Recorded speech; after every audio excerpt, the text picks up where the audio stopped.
How it do, how it be, how it is, everybody. Welcome in and welcome back to Bayonet. Very excited. I got my people mixed up. You go there and you go there. Okay, everyone's in the right spot. Hello! I am so very excited. This episode is called The Euphoria of Peril. If you didn't know, Pierce has been given a fantastical opportunity that might be a boon. It might be his undoing completely. There are a few cards in the deck of many things, I'm just going to tell you guys right now, that don't work within this locked realm. But only if like 4 or so. If one of these cards is pulled, we will pull again. Until we have some results. I'm SirFeffers, the humble dungeon master at the Longshot table, and I'm very excited to be getting into this episode of Bayonet. The party of scallywags is here with me today. It is my absolute honor. You should go follow all of them. They put out phenomenal content, whether short form or long form. If you want to get caught up on our 3 soon to be 4 weekly streamed campaigns, you can head over to the YouTube. And if you would like to join our community, you can head over to the Discord. We got memes, we got bingo. It's a time. Goodness gracious, I wasn't nervous for you, Andy, until we went live just now. It's because it became real. Yeah, it's real. We're doing it. It became real for you. You'll be fine. Poor Andy had to sit through this whole week. And they might not pull a card. That might happen. Very, very, very excited. Goodness gracious. Let's go to the cast. Drakoniques. How it do, how it be, how it is. I am Drakoniques, or just Drak for short. I do teach RPG stuff, so you can follow me on socials at DRAKONIQUES. I'm mostly on Blue Sky, just at .itch.io to find me on Blue Sky. I, like I said, do teach RPG stuff. I perform in actual plays, I produce actual plays, I write teach RPGs and adventures. Anything teacher related, I'm either doing it right now or will be doing it in the near future. The thing I would definitely shout out is that I'm a player and the producer of an actual play podcast called Sacred Machinations, which premiered this Tuesday. It's going to be a new episode going to be coming out every Tuesday for the next 20 or so weeks. If you're interested in anything like mechs and divinity and the supernatural and eldritch monsters, you're going to want to check this out. Especially if you're also a fan of queer pilots, because everyone in this game is very gay, very queer.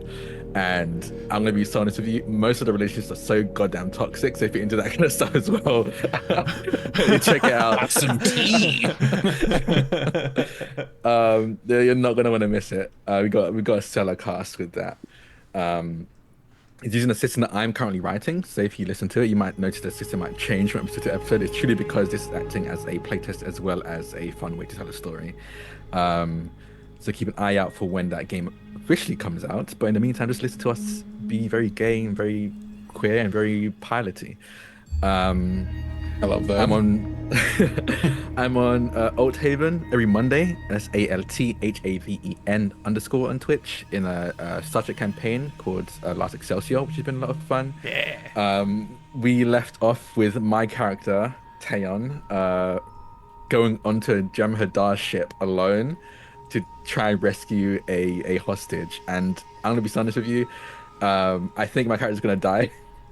So if you want to check out how that's gonna work, check that out on Althaven. It's at 6 p.m. Pacific every Monday. On every last Monday of the month, on the same channel at the same time, I'm in a Marvel campaign called The Marvel, which is run by my good friend the one Enigma, and it's basically a big cinematic universe of Marvel characters, Marvel OCs. If you like that kind of stuff, check it out. I play a character named Moment, who's a time traveling kind of lizard who came from the future. Yeah, just a bunch of TTRPG stuff. Just follow me on social, just figure out what I'm doing at any given moment. But that's me. I'm excited to see what kind of trouble these two got themselves into or about to get themselves into. What are you talking about? I'll throw it over to the person who very clearly doesn't know what I'm talking about, Mike. I'm Puff. I don't know what we just diffused a bomb. Pierce found another one. Sure did. And it's fine.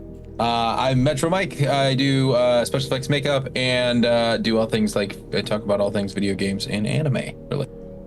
Check me out on TikTok at Metro Mike. Twitch is Metro Michael, and then Metro Mike for YouTube, which starting next week, I'll be uploading Tuesdays and Thursdays. Clear Obscure. Every Tuesday and Thursday until we beat it. I have the first 6 episodes scheduled, so that's the entire next 2 weeks for the remainder of the month. Or the next Tuesday and Thursday for the remainder of the month. Already recorded and scheduled. And then soon to be, I gotta figure it out time-wise. We're doing Weeby Gaming, which is all things games and anime related. It's a podcast that I gotta figure out how to set up. And then I got Blueprints. Me and my co-host Splanky are gonna be trying to decipher these puzzles. That'll be uploaded intermittently. It is fun. 2 guys that are smart and not puzzle smart, trying to go through what I guess is like 120-hour long puzzle game. Oh my god. Let's go. Yeah, there's people with whole communities working on these puzzles, and we're just gonna try and 2-man it. It's a really good game. The fun fact I always like to give about that game is the person who made it almost entirely funded it on the ad revenue he got from his Magic the Gathering fan site. Love that. Yeah. But yeah, I'm collaborating with the people. They gave me a code to go, check it out and dabble into it. And I was like, oh yeah, dude, I'm down. I'm not gonna be good, but it's fine. We love a self-made planeswalker. On to the beautiful bearded Andy Taylor. Hey guys, it's Andy. Regretting his life choices. Tonight we're rocking with a strawberry mango ghost. Nice. Snack is gonna be s'mores Pop-Tarts. That's gonna be for later on though, for my comfort food. When I'm very scared or very worried, I get very quiet. So there's a good shot I'm gonna be pretty quiet, depending on what happens tonight. But before we dive in, if you want to find me other places, you can find me pretty much on all socials at ValveMax010, TikTok, Instagram, X. Ew, I called it X. Ew, it's called Twitter. It's Twitter. But Blue Sky as well. And if you want to see me play some other games, you can find me as Brash Briggs, Captain Brash Briggs, over on Our Flag Means Doom on Mr. Dandy DM's channel. Or you can find me as Zacchaeus P. Dunbar over in Star Progeny on Saturday Morning Spell Kids. And very soon, you can find me in the Fathom Wood with Boss Jellybean. That'll be coming very soon. We're actually looking at recording the session 0 very soon. Hell yeah. I'm flailing. I'm very scared. I'm very worried. So I'm just gonna say, I love you both. I love you all. Even Audric, who can't say anything because he's muted, but he's here for emotional support. I love you, and I love all of you. Thank you for watching me fuck this up. Do your worst. I love how you're so certain you're gonna die. If it's any consolation, Someone's gonna die. I rolled a D100. I got a 74, and then I rolled a D20. I got a 6. So, if it makes you feel any better, there are cards that are worse than death in this deck. I don't know if that makes you feel any better. Oh boy. So if you get death, what he's saying is it could have been worse. It could have been worse, you know. you only got the Reaper following you. It's fine. So. Yeah. Not you. Okay. Azalea. Yeah. It is time for you to roll a D100. Hey.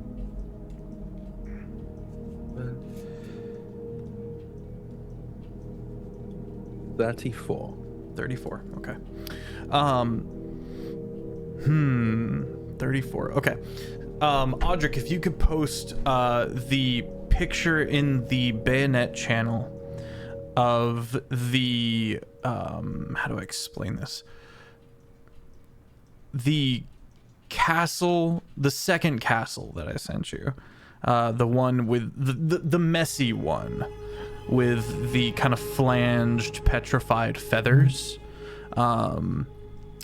You are gifted a strange vision from Wowen Owed. You've been parsing it this whole time. It's a ruin of a kind, and in the picture you'll see a lot of like flesh. Get rid of the flesh, it's not there. But there is this, maybe a deer skull that has been propped up inside this ruined petrified tree stump. Looks like it was blown to smithereens.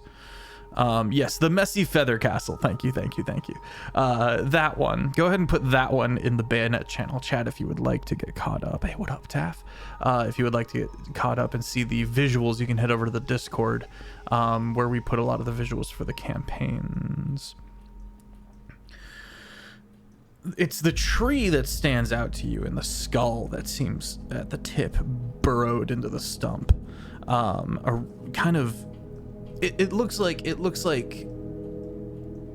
a battle of arcane magics all kind of went off at the same time, and so something was petrifying a tree, and the tree exploded. The castle was ruined. You're not really sure how or why, but I would allow a history check at disadvantage to see if you can parse any of your learning to attribute said tree to any kind of information. It's a 6.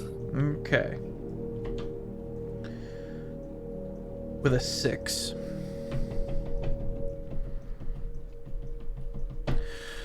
There's not much lore that you know of about trees within Wowen Owed. You don't recognize the castle. And you're not sure why you would have this vision. I should start numbering my pictures. That's actually big brain. I can't believe I never thought of that.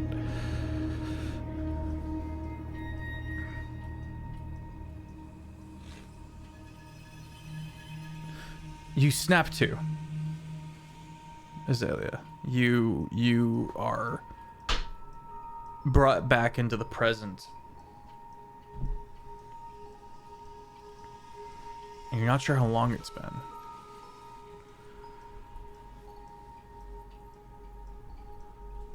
Azalea stretches.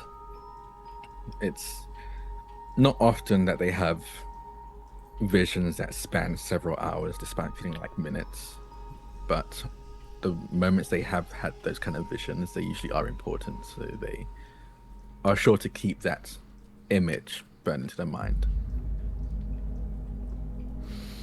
But they will stand up, stretch a little bit, feeling that they've been sat for several hours, and look around them.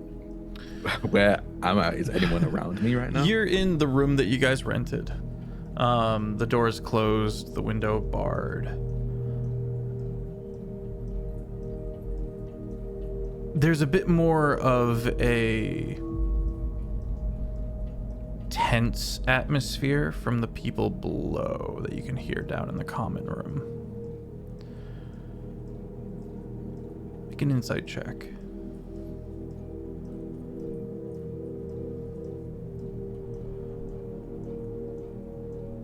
The 21. Okay. There isn't danger in the atmosphere. Almost an exhaustion.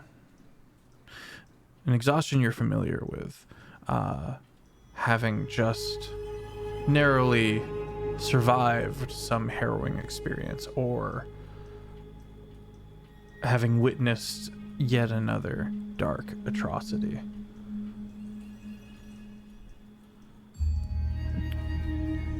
Looking down into the audience, you go ahead. I just let out a sigh, and immediately look for Puff and Pierce, because if something did go wrong, Puff, what do you either up they're to? at the center of it or hopefully prevented it. How long how long has passed since? We're picking up right where we left off. Okay, so right after, I think I just followed. Puff just gonna would follow the satyr and just be chilling with the satyr, because the satyr's at the inside the tavern. That's right. You see the individual Azalea that you had met out before you got to this tavern, buying Puff a drink. Not an alcoholic. I'm not going through that again. And Azalea will be upset with me. Molly the Owlin is also sitting next to the duo, little feathery hands holding a mug and chatting along the side. You don't see Pierce anywhere. Azalea will walk down, seeing Puff conversing with this satyr. I kind of give a quick glance over at the tavern keep. Is it Hooch? Hooch, yeah. Hooch. I look over at Hooch, almost as if to be like, you didn't tell me that you saw the satyr. We agree that you're gonna tell me if you saw the satyr. But I look back at Puff, seeing at the very least Puff is under assault right now. And I'll make my presence known as I walk down the stairs and then walk towards the group. He looks up to you and goes, points at the satyr. Thank you.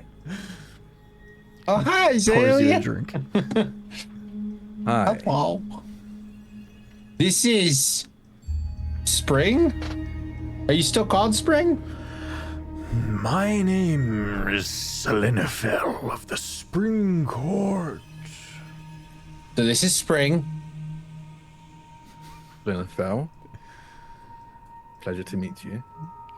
In better circumstances, I hope. Better circumstances indeed. My quarry is slain. You know, you tried to kill me. And I am buying you a drink. You can still say sorry. Jeez. Apologies. Not a custom where I come from. He's gonna put his drink down and then just do the bar stool spin towards you. I am sorry. It's all good. And I just pat him on the shoulder. Thanks for the apology. It means a lot. Turns back Also, to his drink, it wasn't your confused. fault. It wasn't your fault. If I don't know how many Aaron guys this place has, so. So I'm guessing my assumption that our other Oregon friend was responsible was correct. Yeah, he's dead. Brutally He's dead. murdered him. He's murder adjacent. And so I the served Spring Court justice. is avenged. Okay. So, yeah, he definitely wasn't a friend of Azalea. He committed genocide in the Feywild and then also murdered 8 or 9 people here. Okay, considerably worse than I had initially suspected. It usually is. He was a bad man. Okay, well, I'm glad you dealt with it. And I'm assuming you dealt with it with Pierce. Yeah. Let's And just look where around. is he? Hoach leans in. Speaking to Antle. Sorry, speaking to Antle. Yeah. She's creepy. My wife. I mean, yeah, she's lovely, and I love her cooking. Good. Don't give me any more, though. I'm full.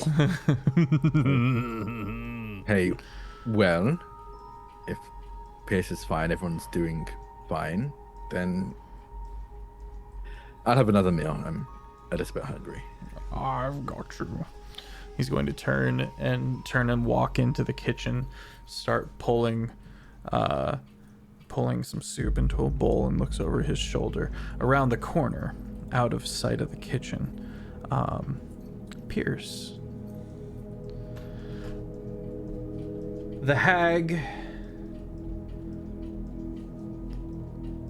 takes on the appearance of the old wizened fortune teller that you saw when you first entered Rillis all that time ago.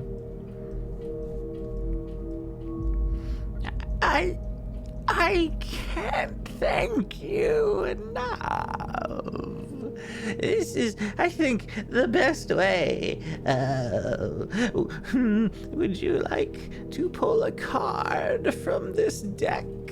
I warn you, it could have many different outcomes. Such as... Well, I once watched someone before my very eyes gain a title and a castle in their name. Another time, long ago and far away, their head exploded, and a strange worm-like alien crawled out of their head. And another time, I watched someone gain the ability to cast the most potent magic that there is.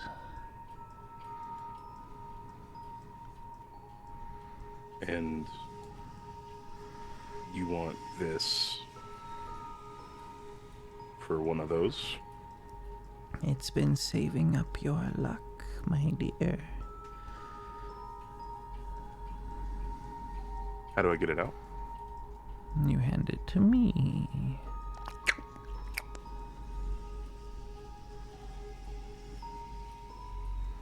And then you just, you unscrew it, and then you pour out the luck? I've got room. She pulls out her lower jaw and shows you the missing part.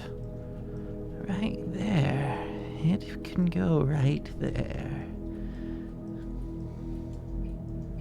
The dragon bone that you have with you has had a bit of a strange journey to get here. But here it is. Heavier in your hand now, it feels like. So, why me? There were tons of people in Rillis that walked by you that day.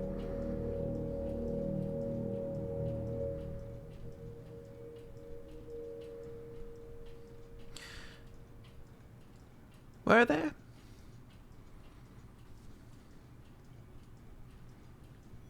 Well, yeah. I saw you.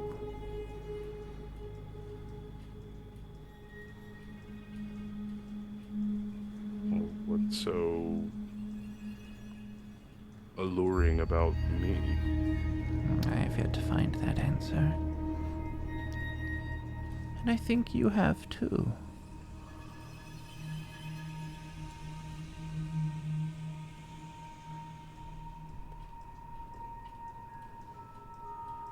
She picks something out of her lower jaw and puts it back into place. Like the James Bond movie.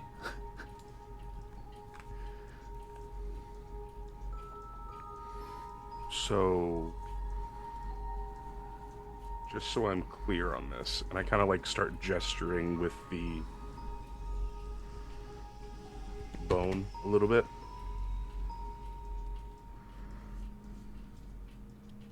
We're treating this like currency. And what I'm buying is one of those cards. How lucky do you feel?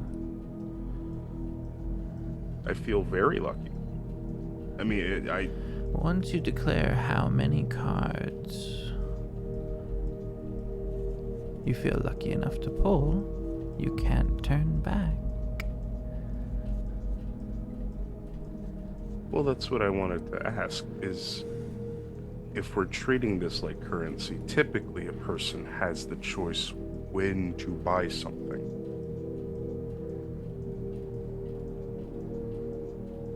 Do you think you will ever return this way?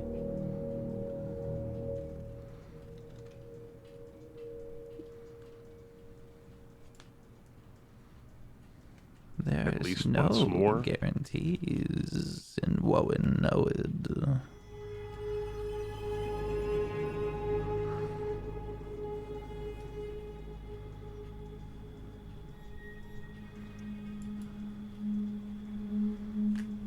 Could I attempt to look at the bone in my hand and give like an arcana check to like measure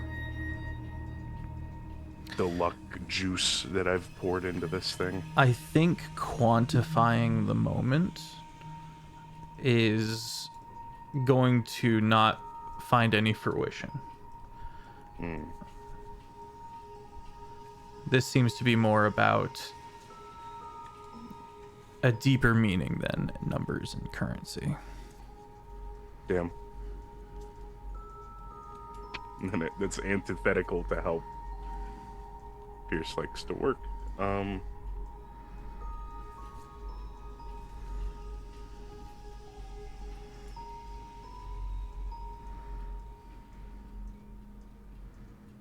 Perhaps you would like to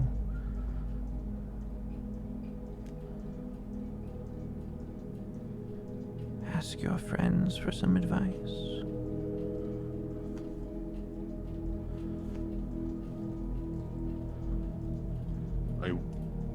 I would. Maybe any last words to your beloved friends?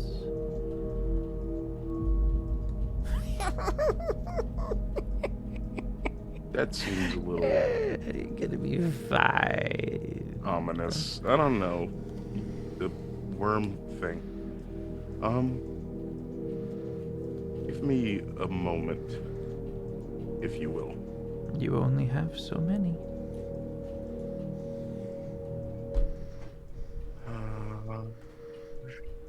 Yeah. Then I turn around and I kind of walk through the kitchen like very briskly past Hoach. Soup? Nope. I push through the doors. And... Give this to us. Okay, he's gone. We should talk. The We're three of talking us. right now. Hello. We should talk about something very specific. And I'll kind of Okay. like from behind the bar, I'll like lean over and like lean on the bar and trying to get close to them and be quiet. So I had a talk with Antle. Was As it you good? know.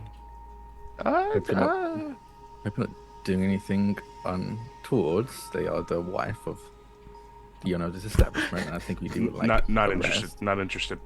Okay. If I find somebody, I'll He's a hag, which apparently is not an insult. Oh. I don't know Oh. what that means, but yeah. he explained. I didn't understand. Selenafel goes. Gets up, walks out. I'll miss you. So she also is the lady, the fortune teller, who gave me. I mean, it doesn't look the same, but this. What's that? And you remember that knuckle bone that you picked up that I deliberately put down? Did you lose it? No, this is. It turned into this. For I don't some think that's reason. how bone works.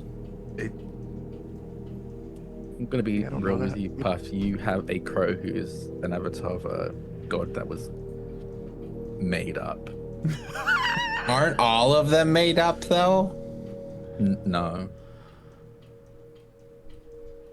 I'm not ready to unpack that. Anyway, Sold, Gilbert. You're not made up. You're not made up at all, Gilbert. I feel like a knuckle bone transforming into a tooth is maybe the most Dragon. normal, mundane thing we've witnessed in a while. yeah. Well, she said that it's been absorbing my luck, channeling it. To get a refund. Well, that's the thing. So she wants me to pull from a deck. Apparently this deck is capable of amazing things. Some really, really good and some really fucking bad. But the really good ones are really awesome. But I don't know. I feel like we could use something. But I don't want to, How many cards you get? That's up to me. 17. No. Oh.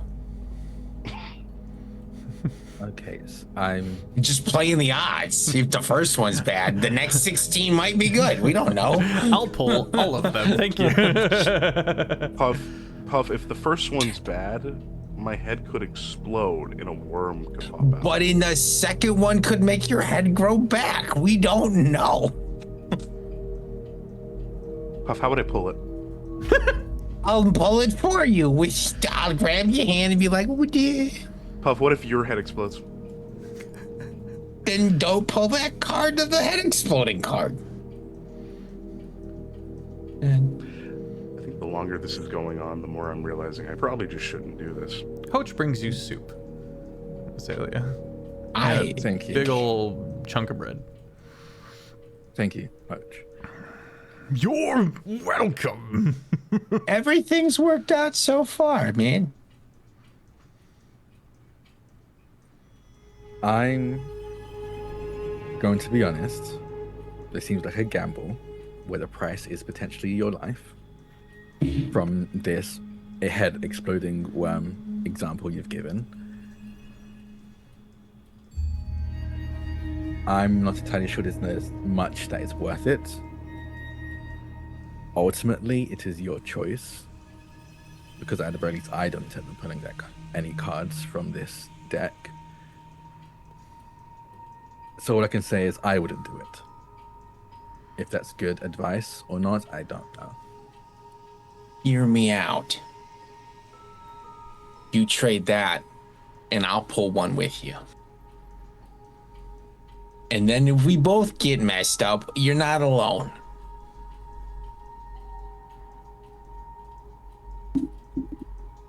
Coach kind of looks over and goes, "Oh, it's not all bad.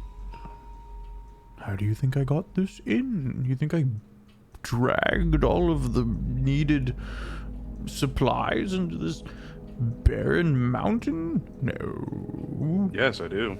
You're certainly strong enough to do that. And if you're not, freaking Sido is.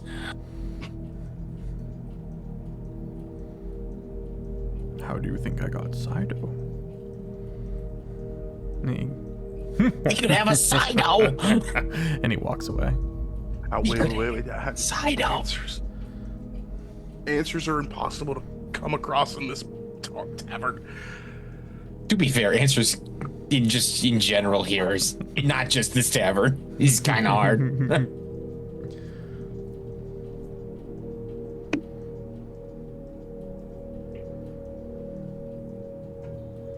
Whatever happens, we'll get through it together. We always do.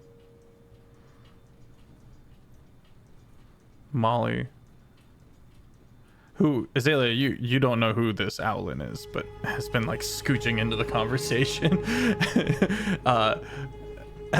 goes, Can you live with having not pulled it?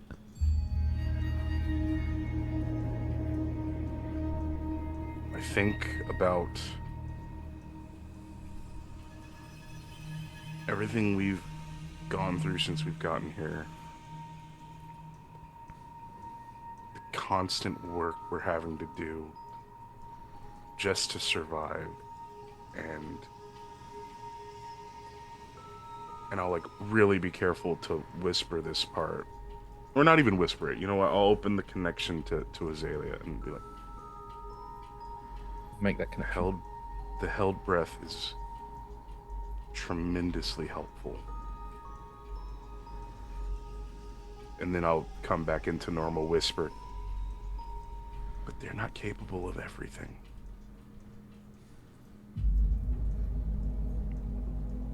Like I said, I wouldn't pull it, but last time I checked, I'm not you. Buff kind of gets like somber and just like kind of like serious, which isn't normal. It's just like, as much as I could, if there's any chance that a pull from this card could bring back or give us an advantage or potentially bring back anybody that we've lost since we've got here. The moment he says that, Pierce's eyes widen. Because, and I'm not even thinking about my fan, I'm thinking just in general, we've lost so much. And it's, if there's any chance that we get an advantage or we can bring somebody back that somebody else lost, I don't see, if I was in your shoes, I don't see me not pulling it.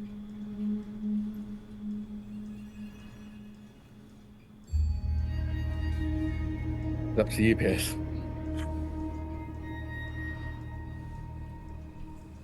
I won't be upset if you don't pull it. Also, talk to her. If I can get a card, I'll totally pull it. I think Pierce is just gonna tap the tooth on the counter for a couple minutes and then... Will you at least come with me? I hold his hand like when he was on the table, and I just hop off my chair. And I'll look to Azalea.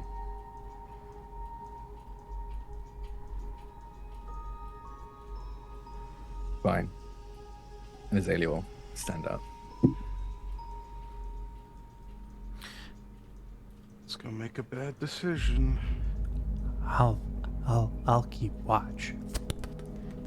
Thanks, You're Mom. the best of us, Molly. You're the best of us, Molly. Who is she? As we walk The best of us, Azalea. Okay. Trust me, she's cool. She's just a bee. You Still guys sweet bee. step back. You go around the bar, move through the kitchen, and take a right.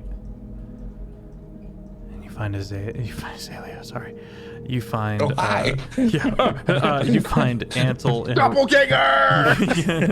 Who's Azalea is this? you find Ansel just kind of bundled up in her rocking chair by the cauldron that bubbles softly. She kind of sits there, kind of shuffling the cards in her hands.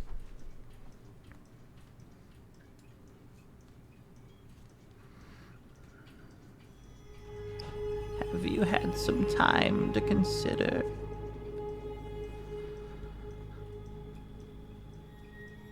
Yes.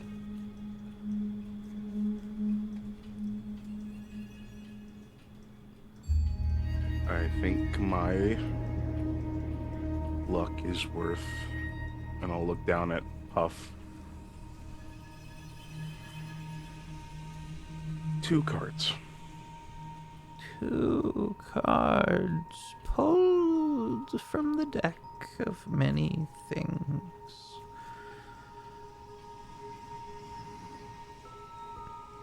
And I just like Puff just squeezes Pierce's hands, and it's like you just hear the pitter patter of his foot, like slowly picking up pace out of just anxiety.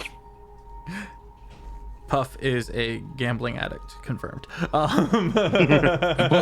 he's not. Bet It's on just black. Bet on like, black. well, there's definitely gambling on the farm. While we're waiting for crops to grow, there's not a whole lot to do. And the field's still good.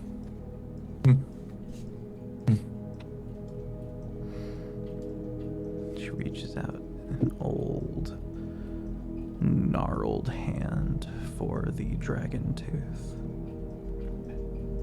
I would have your luck then.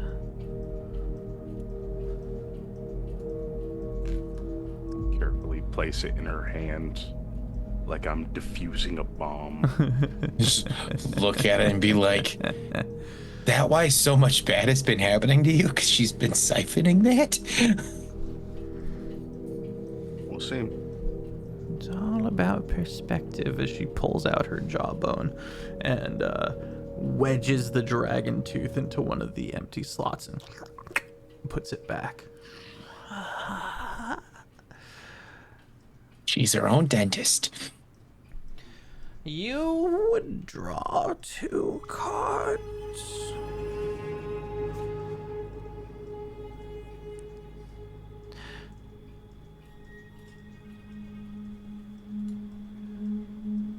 Andy, this is where you declare that you are drawing 2 cards, and if you do so, you cannot undraw 2 cards. And there are also cards in here that are like, draw 2 more, get fucked, or you lose the ability to draw more cards as well.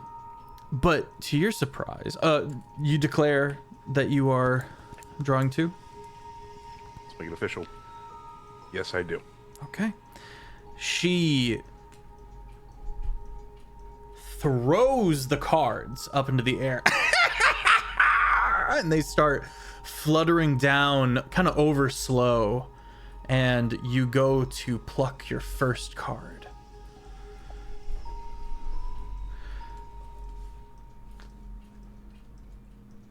Tell me when to stop.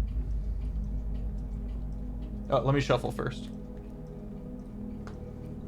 Shuffle, cut the deck.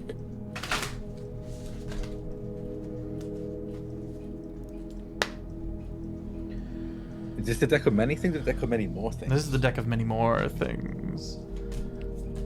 Yeah, so He's I have shiny. literally no clue what's in here. I'm just flipping them down. Here, I'll do it here so you can kind of see better. Say when. You got plenty of time. No. There's a lot of... I was gonna say 10. 10 is when I wanted to stop.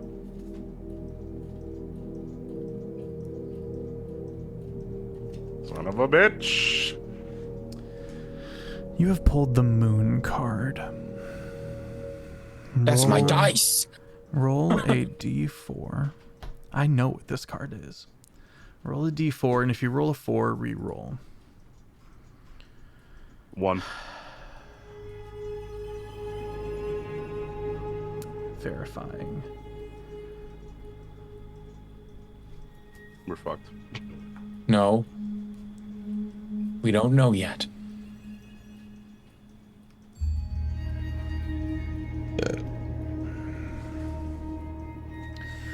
The card flits into your hand. Pierce, you have the ability to cast Wish once. Let's go. Are you fucking kidding me? As a note, I will do my best to find a way. Oh, we're playing Genie rules. We're Oh, playing shit. Genie rules with Wish. And I'm very good at the Genie rules. For everyone who need a doesn't know, ra- the DM is going to find a way to try to twist this. When you cast Wish, you write out a whole speech and say it verbatim. I only have one. Wait, was I going to be able to cast more than one if I rolled more than 1 on the d4? The moon card says you are granted the ability to cast Wish 1d3 times. Oof. Let's see, you rolled a 1. You get one wish. Now, as that cosmic knowledge pulls itself into your mind, you find yourself not able to stop as you are drawn to your next card to pull. I'm gonna shuffle again real quick. I cannot believe you got the moon card. I can't believe it. What the fuck? I can't wait for you to get the other card. It's like, you lose one use of wish. I would fucking spaz out, dude. Jeez. How did the campaign end so abruptly?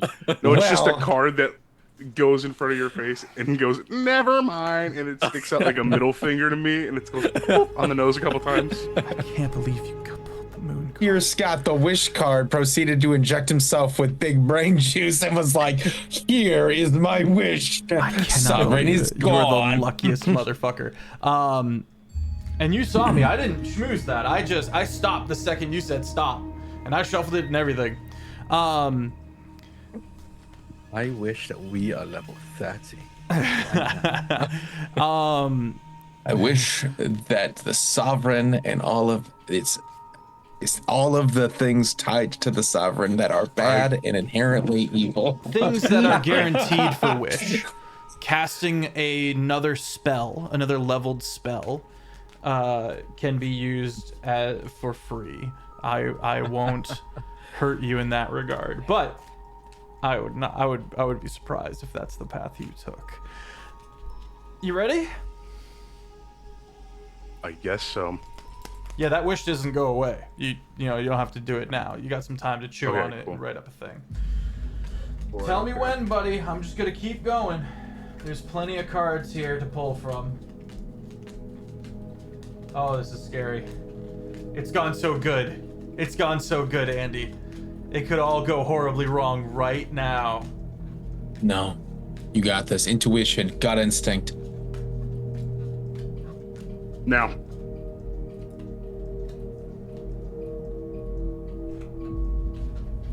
I don't immediately know this one. And for everyone in the chat, don't be jumping the gun on me and giving away the surprise. I'm deliberately keeping my eyes off the chat for now. I don't have chat pulled up. Okay. Gotta stay immersed. Stay immersed.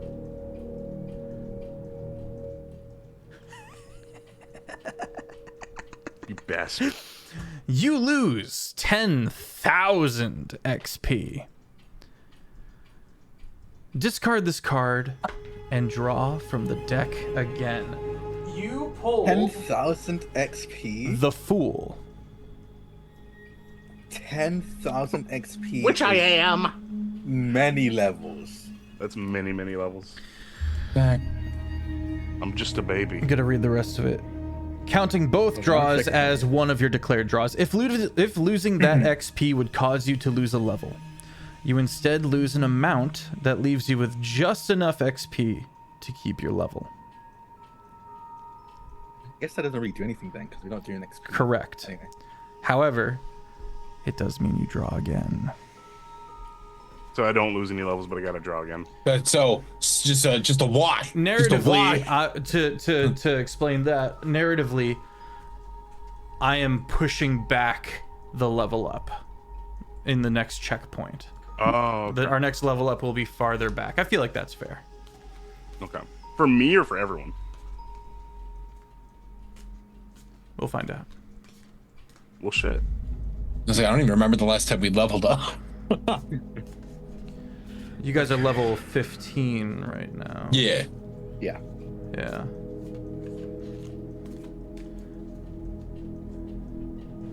And even as you read this, there's you pinch it and a second card slides from behind that one that you didn't see.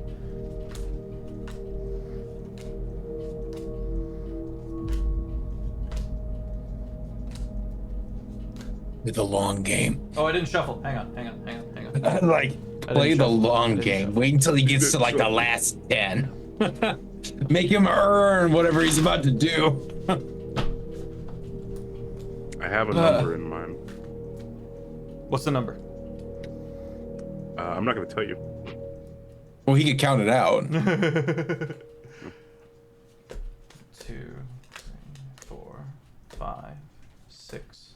7, 8, 9, 10, 11, 12, 13, 14, 15, 16, 17, 18, 19, 20, 21, 22, 23, 24, 25, 26, 27, 28, 29, 30, 31, 32, 33, 34, 35, 36, 37, 38, 39, 40, 41. 41.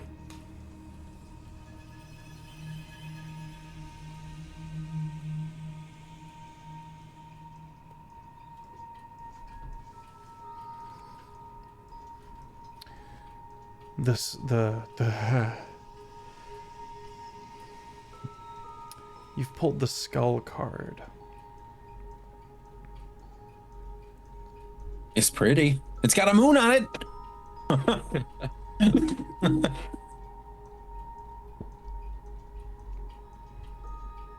Roll initiative.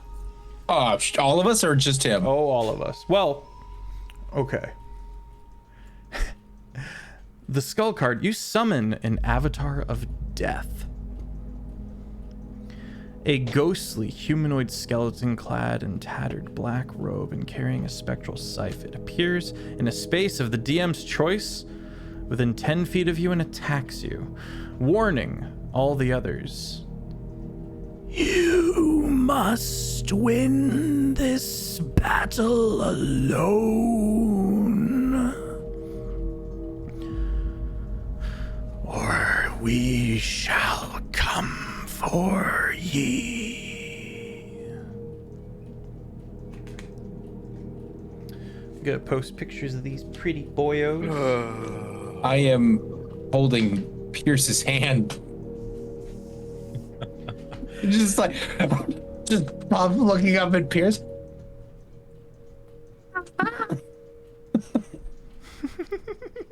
Just screaming.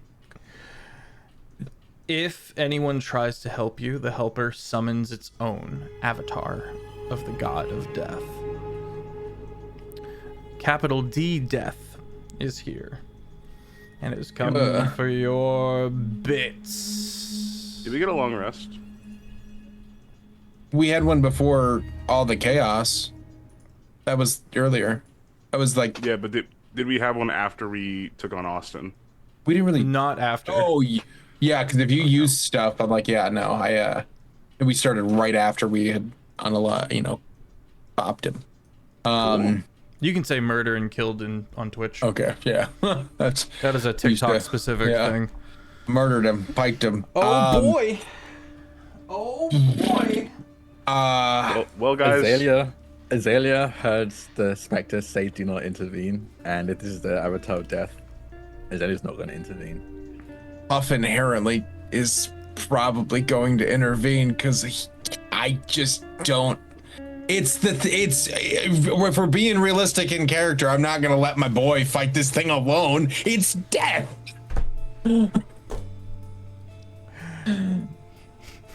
Also, I'm holding his hand. Oh, good luck. That makes so. I don't have it. Puff doesn't have it in him to do that. We go out together. What's your hit point max, Pierce? My hit point max. My hit point maximum is 102. 102. Yeah, but right now I'm sitting at a crisp 96. How did you take damage? I don't know. It just happened during the Austin scuffle. Not the song I meant to play. It fits. I mean, Yeah, You like it? we're fighting death. All right, fuck Yeah. it. We ball. That's not a great roll for initiative. I got it's 7 plus 12, so 19. Okay. 19 for the Heron. I rolled 15. I'm not intervening until maybe need becomes necessary. But so I roll my initiative, but right now I'm not stepping in. Okay. I rolled a 15. What'd you get, Andy? dirty 20. No, actually, I have advantage. I'm sorry. Yeah. Yeah, it's a dirty 20 still.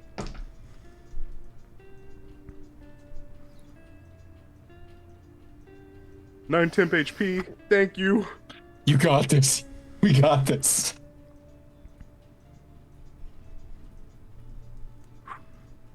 Yeah, like above table, I would be like, I'm not fighting death. Puff, however, if we're staying true to character, cannot watch somebody willingly face death. Puff is literally a ride or die. I'm like, I heard you. We'll take out both of you.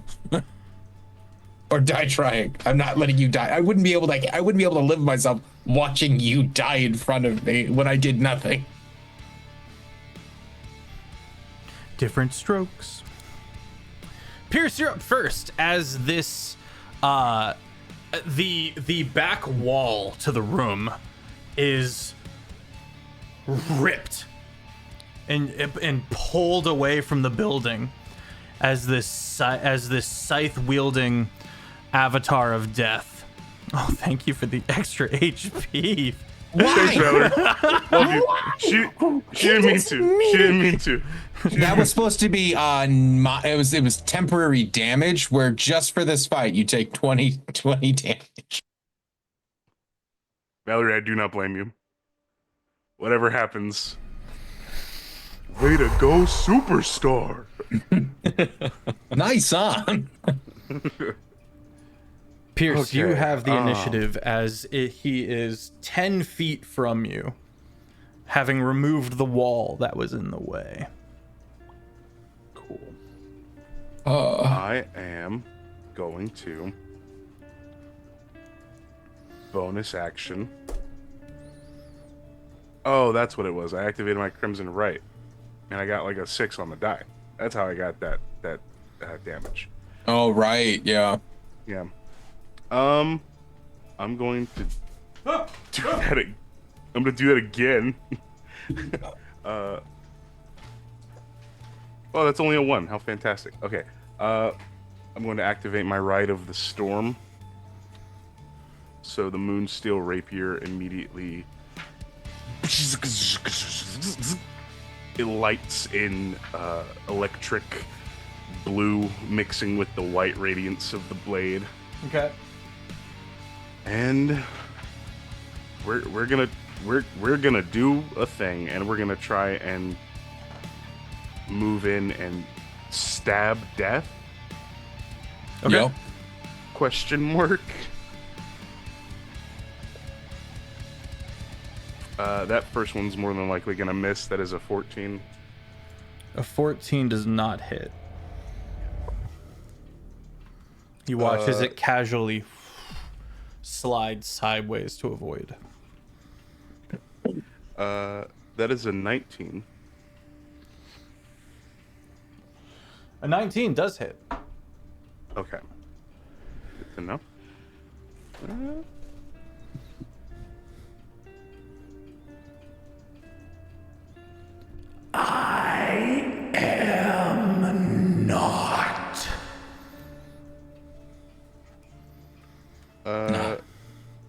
It is 12 points of damage. 4 piercing. 5. No, actually, sorry. 9. That's 17 points of damage. 9 piercing. 5 radiant. And then 3 lightning. Okay. And I don't have anything else I can do, so I'm gonna gear up and race for whatever this is gonna be.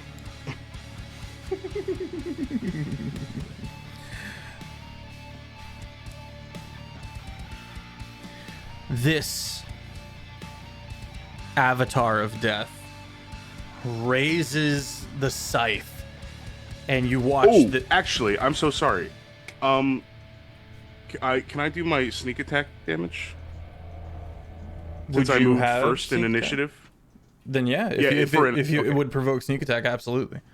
Okay, cool. Every little bit helps. That's 46.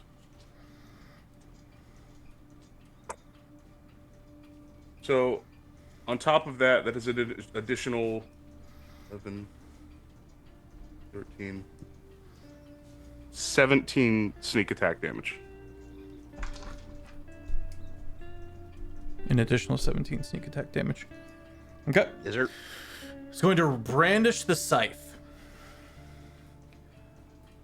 Reaches out and rolls to hit you with it. Does a 27 hits, yes? Yes.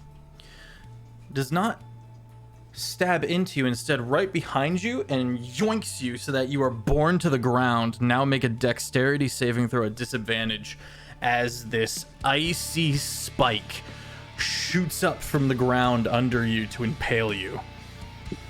Okay. You are prone.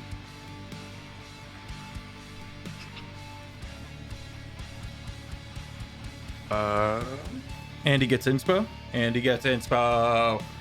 20. I think I already had it too. Oh, perfect. 23. Okay, you're going to take half damage. Okay, I and then I'm need my going to use dice my roller uncanny for this. dodge to have it again. Okay. 1, 2, 3, 4, 5, 6, 7, 8 d8 plus. So first and foremost, that's 35 piercing damage. Piercing damage.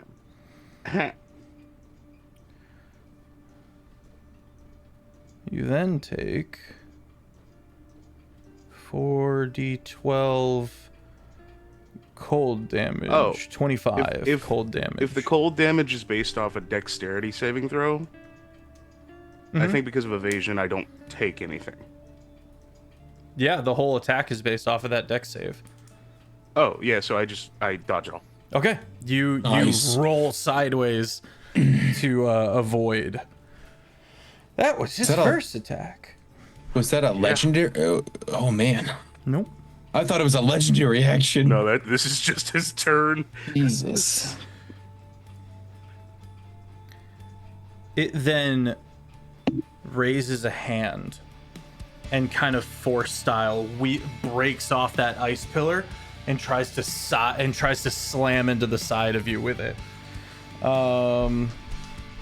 You need a DC 25 dex save. Ooh. I'm gonna use one of my advantages. Or do they stack? Or does a new inspiration get rid of the other one? Oh god, I don't remember. I'm pretty sure it does stack, yes, but they Okay. all go away at the end of the episode. Gotcha. Use one of those. Still not enough. That's a 22. Okay. Slams into the side of you. And is evasion like something that only happens like once per? I think it's. No, subject to an it effect. has. It's a permanent thing. Okay. Just So- passive that keeps going. Yeah, it's not a reaction. So I will take half damage from this attack. Okay.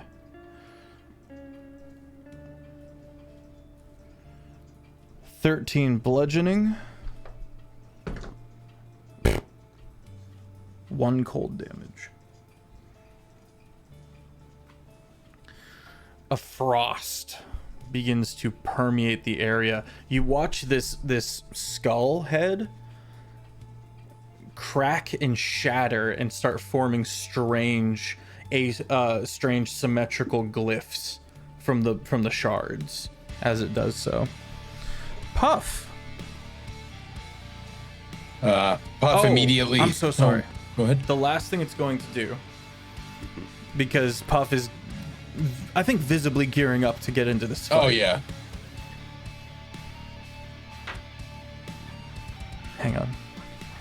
I think in terms of like kind of like retconning, at least like dialogue wise, while you do that, right as it shows up, is Puff would just look at Pierce and be like, "We pulled the cards together. We'll do this together too." And this is not me, the DM, trying to influence your decision. This is the Avatar of Death looking to Puff and saying, Barry would be so alone. I'll see Barry later. Your turn begins. And it just literally after he says that, it's just, I'm pissed. You don't bring up my sister. And just like just full pale comment. Okay. And I am gonna swing a kingdom to be a level 3 fighter and to crit on 19s. That's a 27 to hit. 27 hits. And then that's a 19, so that you said 19 hits. Yes. Does a 14 hit? Nope. That's in 22 that'll hit. Nat 20. Oh, let's go. So that's 4. Because I hit 2, missed 1, crit, 1 more. And that's a 25, so 4 hits, or 3 hits, 1 crit. I missed 1 of them. That's gonna be, he can't go prone, can he? He's flying. Can he go prone?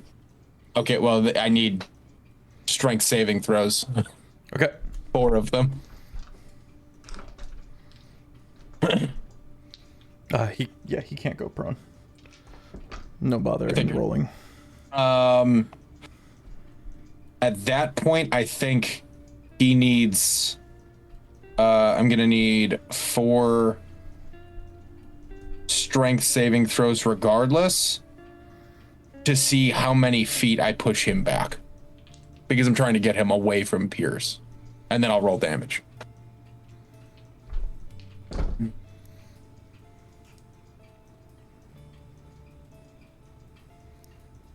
I've got an 18, a 16, and a 26. Okay, he passes all of those. Okay. As you Wait. do, We need 1 more. Because it was 3. 22. Okay, yeah, he's good. He doesn't move at all. Roll your damage. All right. It's gonna be. It's double damage for crits, right? Double the die It's roll. not- yeah, double the yeah. Double the damage die roll. Yeah. D10 plus 3. Okay. So that's 10. 21 total plus Ow. Sorry, chat. That was probably very loud. 32. 40.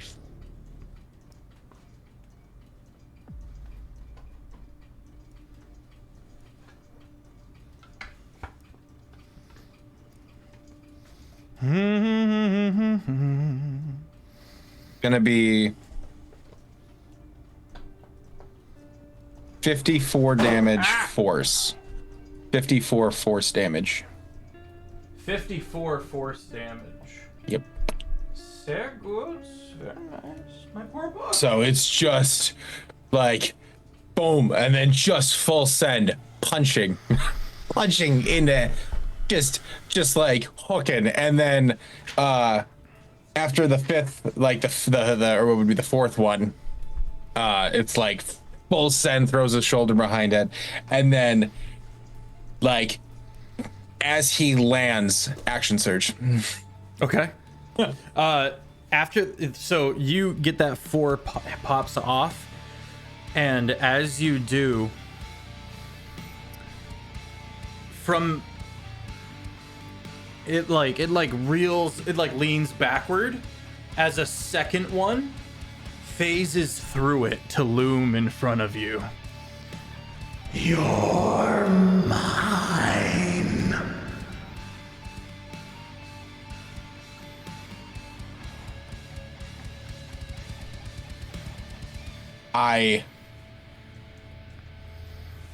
As I land, see that Puff's going to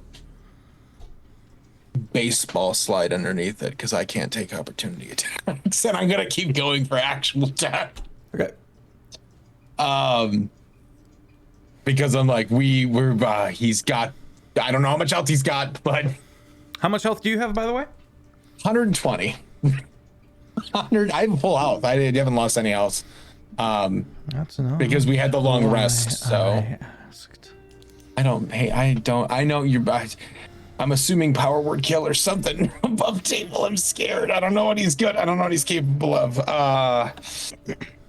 I get two more attacks because of the action surge. Yeah, because it's only an action, which is 2 attacks. Oh, that's not one. That's not gonna hit. But it's a 9. But then the other one is a shit, dude. That's an 18. Are That's not gonna you hit, wearing is it? your brass knuckles of your onyx knuckles of death? Yeah. Well, of sheer. Sure. You go, you crit fail. That first crit fail, the skeletal hand reaches up and catches the hit. And you feel it sap the magical power from one of your 2 onyx knucks. That's less than ideal.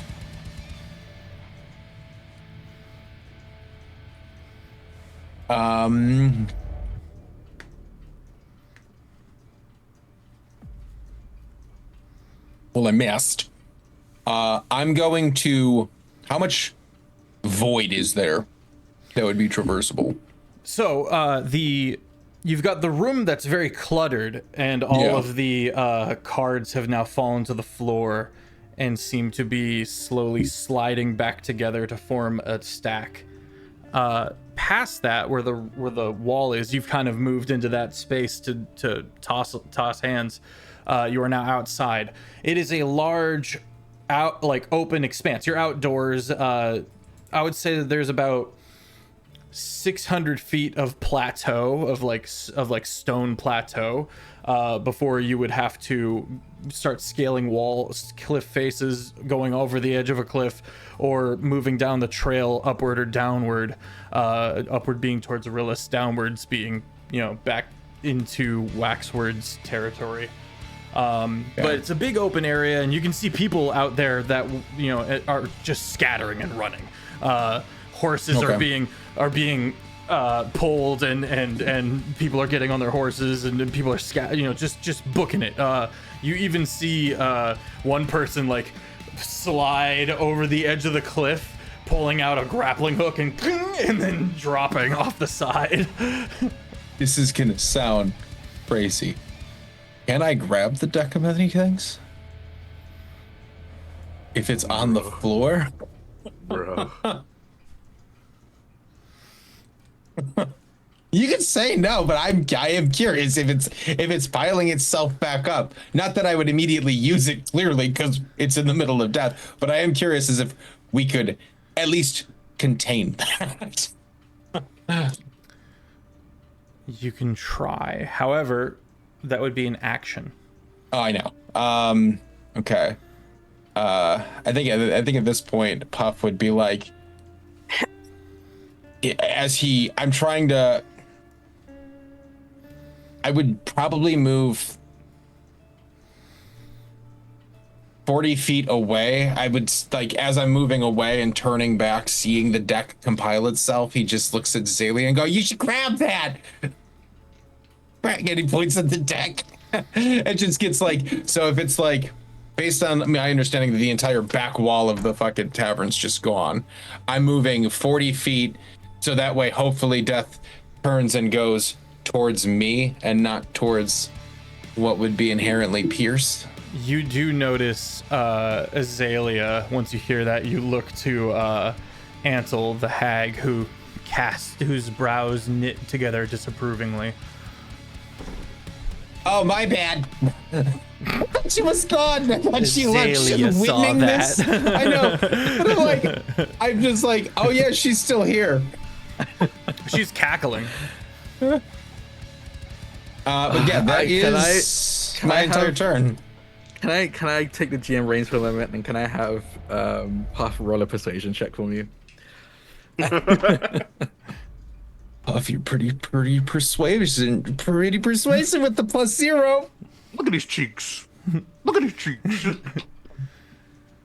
It's an 11. You can choose whether or not you decide. That's not gonna be it. I think I'm actually watching the consequences of pulling one of the cards of the deck of many in front of me right now. I don't take a step towards that deck. Pull another one. Is that Maybe your turn, we'll get Puff? something that. Yeah, that's my turn. Oh,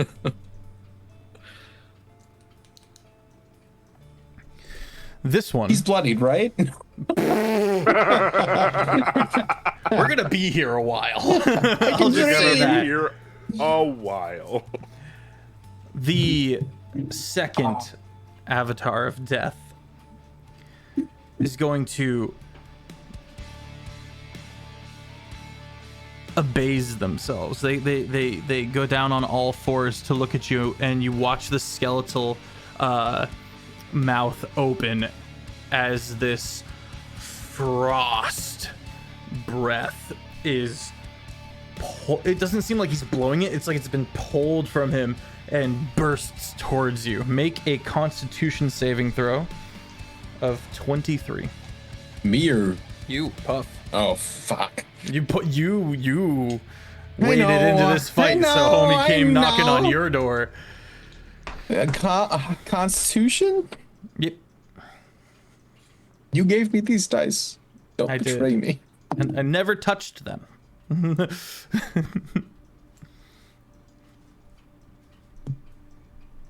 It was a 14. Ruh-roh. Wait! I have a thing. I can roll. What did I need to beat? 23. Even with, never mind. I was gonna say I could burn a short rest or a second wind and then plus D10. I got a wait, no, I can't. I got a 14. Hold on, let me roll this.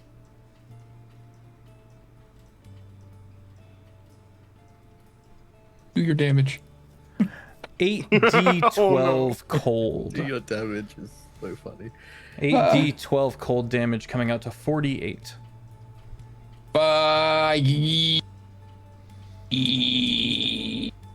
Deflect. Roll another D10. I grab the winter air How much was it? and I toss it the other way. 48. 48.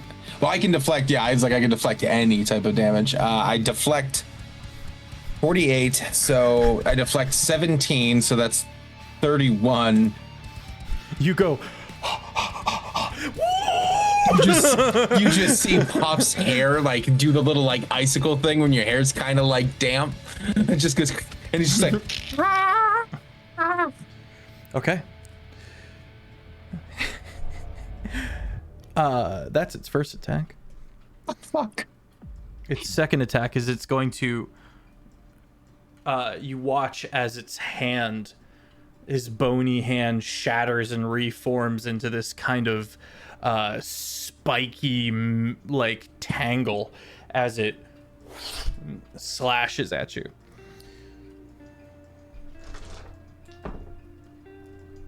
Nine plus 15, 24. 9, 15. Ali says, should I just rewrite the bingo now, or? Puff is from that slash. You just see massive gaping wound across his chest as he is rapidly approached half health.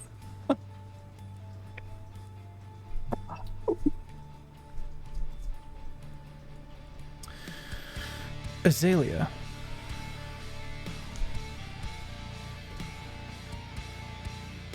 I don't step in just yet. Fair. Understandable. But you know now, as a player, no issue. Whatever I say Oh is yeah, no, Puff. none. Whatever I say is Puff is straight up. Is straight up in character. But I'm just referencing that for anybody viewing at home. I'm not actually upset with anything Yeah. you see. That is in character stuff.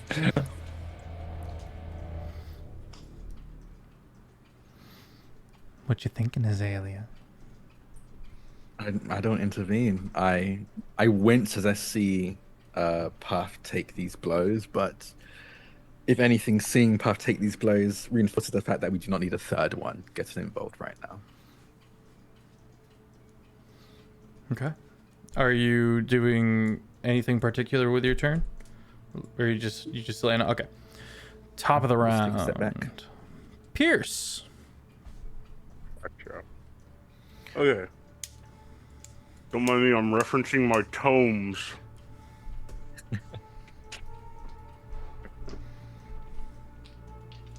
It's a straight up like Infinity War.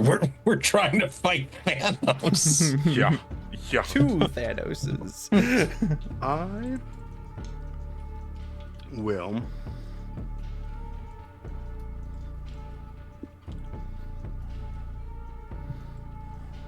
I will use my bonus action to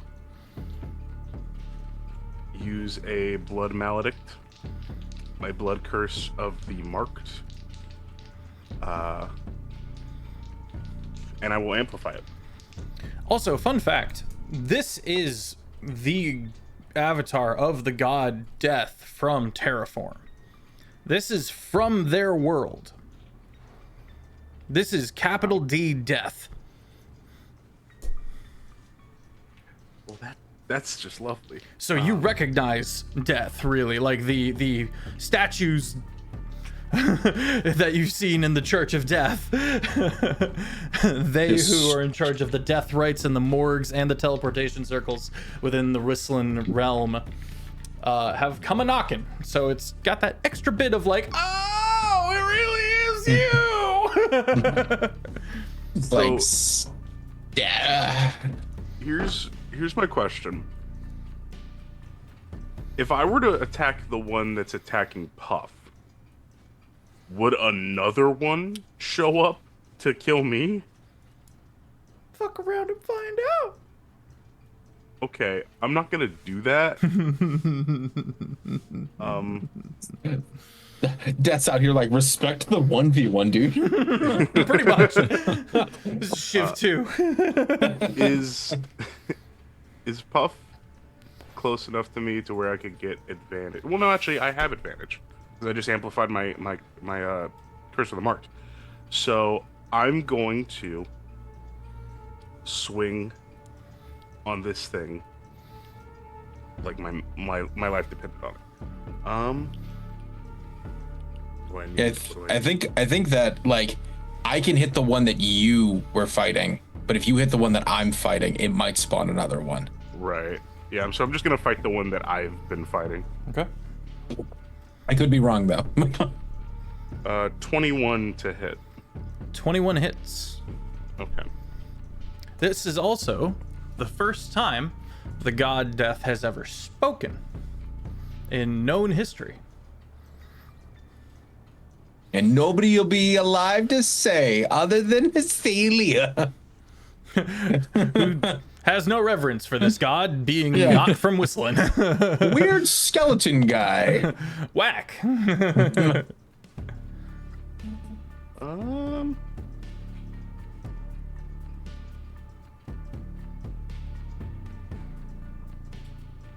Okay. So this will be actually okay. Including the sneak attack damage, the piercing damage will be 6 plus 20 because I rolled really well 26 on my piercing sneak damage. attack damage. Yes. And then 5 radiant damage and 4 lightning damage. Okay. And that's with the first hit. Oh, actually, hold on. No, I have an extra Crimson Right thing. 'Cause I have an extra die. It's 10 lightning damage total. 'Cause I rolled a 6 there. Okay. Alright. And second attack with much less zest on it. I'm gonna go ahead and use that other inspiration that I had. We got this. Okay. 27 to hit. 27 hits. All right. Ba-ba-ba.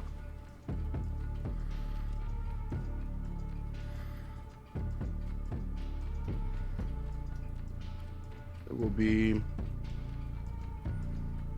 Oh, I'm so sorry. I forgot to add the 5 to that first piercing damage. So add 5 more piercing damage to that first attack. Okay. Terrible at that. You're good. Thank you. You're good, buddy. 12 piercing damage for this second one. Okay. 2 radiant damage. And 3 lightning damage. Okay. What's your passive insight, the both of you? And Azalea. What's everyone's passive insight? 10. 16. What was yours, Azalea? 15. Pierce, you note that the radiant damage is doing double. Ooh. Okay. Okay. There's a strat here. Man, if only we had a paladin around. Right? We can dream. We're actually going to go to break. Oh, sorry. Is that your turn, Pierce? Yeah, that's my All turn. right, we're going to break there. I really got to pee. I'm dying! You are weak if we go down. And we're back. Avatars of Death from Whistling have come to collect. Pierce, you just finished your turn. That makes it my turn. You could skip your turn. That's always an option. It is. I choose not to. That could have, like, you know, a weekend at Bernie's. The the scythe slashes forward at you, Pierce. Okay. And let's see if it hits. Oh, that's a natural 20. Oh no. It doesn't cut you as much as it does pass through you. And it's so much more painful.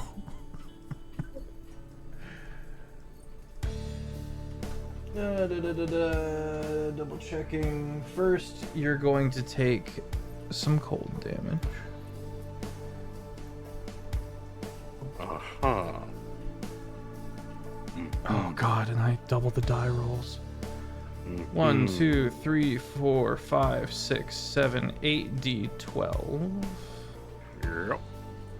for the first chunk of this damage. That's coming out to 60 cold damage. 60 even. And now for the psychic damage. Oh.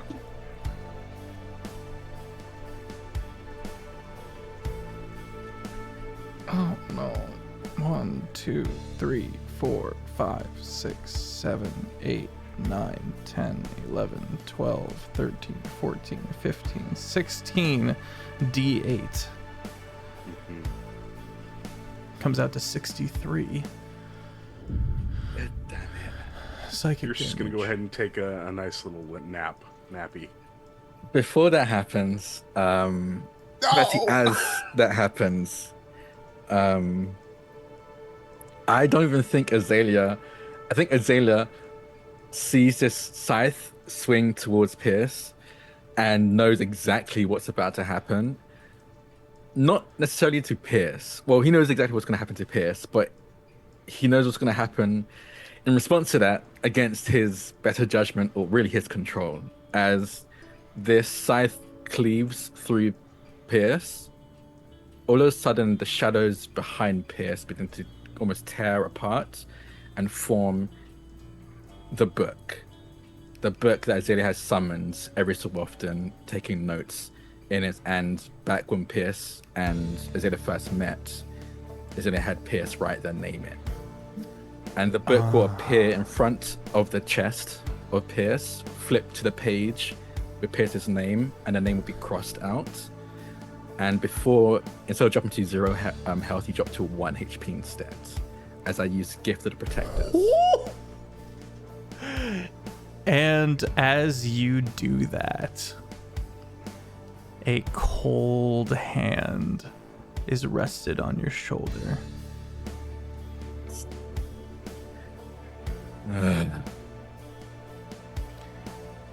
You slowly turn your head and see the Sovereign.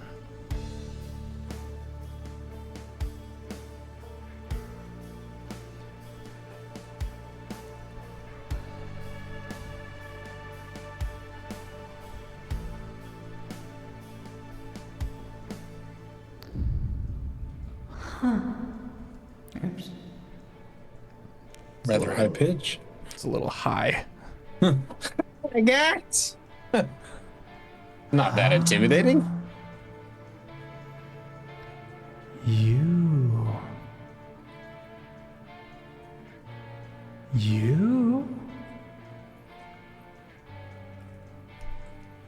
And then you watch as this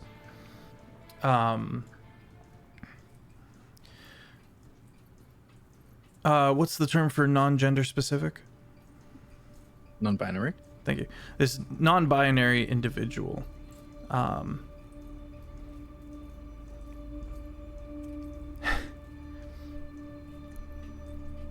looks confused for a moment and then looks hungrily at you, Azalea, before turning and seeing what is happening here. At this point, Antle runs.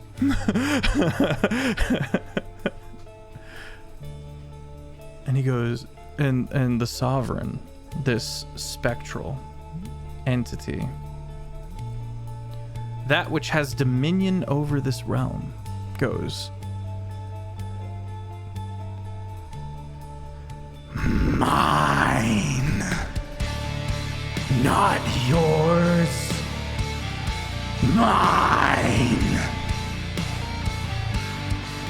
And the Sovereign erupts from the chest as hundreds of screaming, raging entities join together, pouring out and clawing towards the avatars of death.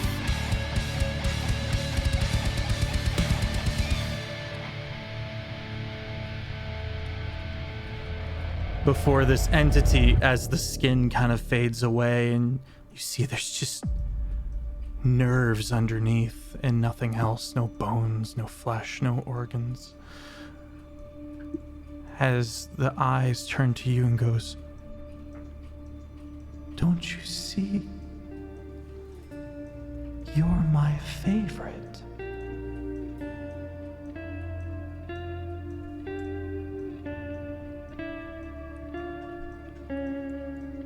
Puff. I think Puff doesn't understand whether the Sovereign is here to help. Because understandably he said mine, but he summoned a bunch of creatures that are now beelining to me.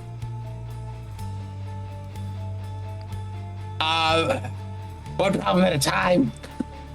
So like looks at Pierce and immediately he just starts.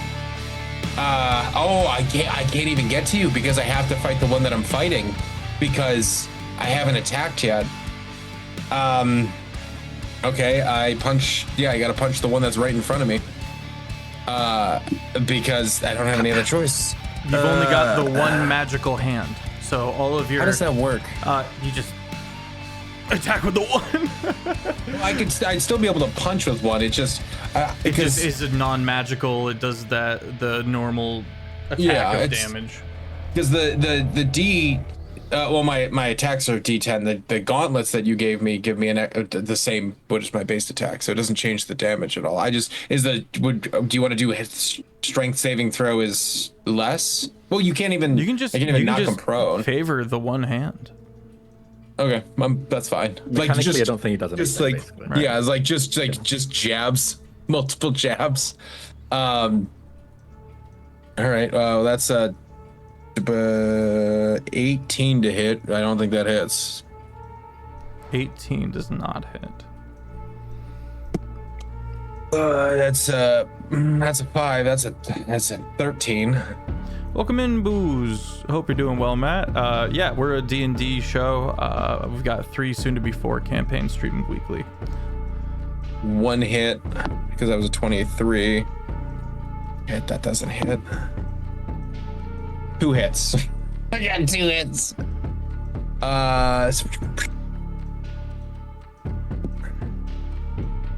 7 and a nat 1. Not to hit. That was your damage? No, that was the damage. Okay, so okay. freaking 8. 11 total. Okay, 11 total. Thank you. Yeah, so it was a nat 1 plus 3. Do I have anything else that I could do? Oh, thank you for the sub. I have to save I was gonna second wind as a bonus action, but I pretty much have to save. Or I already used my bonus action to do the Fury of Blows, but there's nothing I can really do.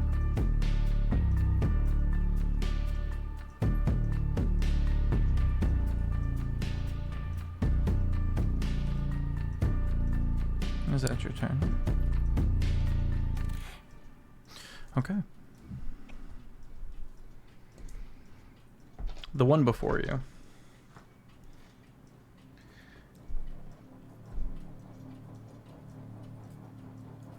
You watch the scythe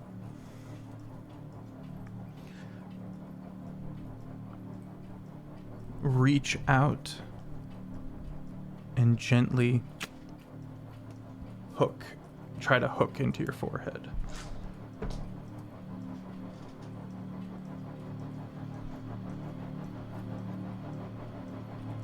$23 to hit. That is.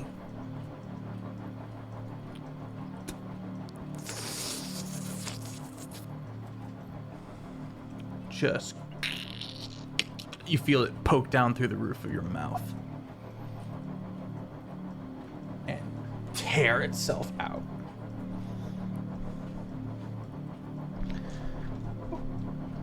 With it comes a tiny little piece of you. You have a -3 to intelligence and a point of exhaustion. Oh God. I didn't mean to roll that. I meant to adjust that. 26 magical piercing damage. 26 puts me down. Okay, so okay. And 22 cold damage. Oh, I'm so sorry. Make a con save. That's unfair to me. That's unfair to you.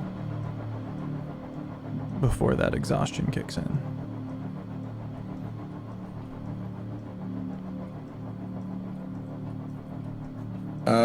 A con save? Yes, sir. It was a dirty 20. Oh, you're not exhausted. Good. What's your I was HP? like, don't you worry about my HP. It's Okay. fine. I've got booming amounts of HP. So much HP. I got so much HP. From your... Sorry, go ahead. No, go ahead. From your skull explodes ice. It feels like your skull is being pried open. Make another con save. DC 20.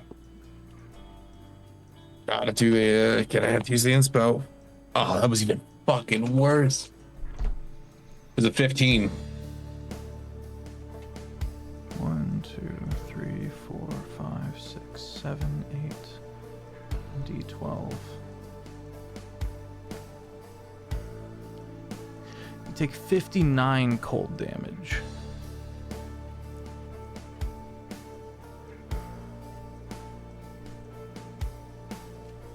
How does death work? Context. If you go to 0 HP, you're down making death saves. I know, but I'm below. Like that took If you me go under. If you That go took me under and like then half some. of my H. Yeah, so it took me to 0 and then half my health. Exactly half my like health. negative half. Yeah, negative 60 out of 120. I believe you're dead. Look that up real quick. Yeah, Right. it's either half or the whole. I'm pretty sure it's the half. I don't. As I was like, you literally, I was like, it's fine, and then you did exactly just enough to reach 0, and then the 60. It was 59. Are you saved by 1 HP? No, No. that was the thing. Was No, I was already it's at max. 0. It's max. Oh, right. It's max. It's max? Okay. Okay, That's death saves, buddy. I got 9 temp HP from chat. Does that bring me back up? Temp HP does not bring you back up. Okay. Well, good thing I'm not technically dead. Because that was like, I was like, oh, because you literally did. If you- I If you do manage to Go come ahead. back up, you will have that 19 temp HP. Okay. Okay. Well, I'm down. You watch Pierce and Azalea, you watch the front of Puff's head explode with ice and he crumples to the ground. Yeah, I think when the scythe Boost, goes thank you in, so much. when the scythe goes into, that was only his first attack though. Second attack. First was to carve the wound. Second Oh, was okay. to activate the seed of ice that it Okay. planted in your head. Yeah, I think you just see like the moment the scythe goes in, Puff's eyes just immediately roll in the back of his head, and he's just gone. And then the ice explodes, and he just Puff.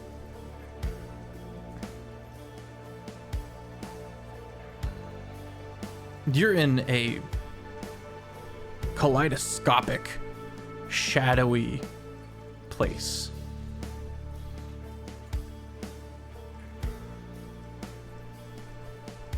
And before you is a face. Almost in the horizon. As far as you can see, to as far as you can see, this face encapsulates an eternity feel, seemingly.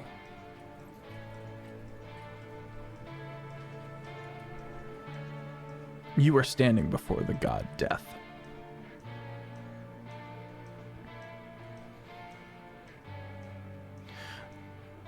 Tell me a favorite memory and a memory that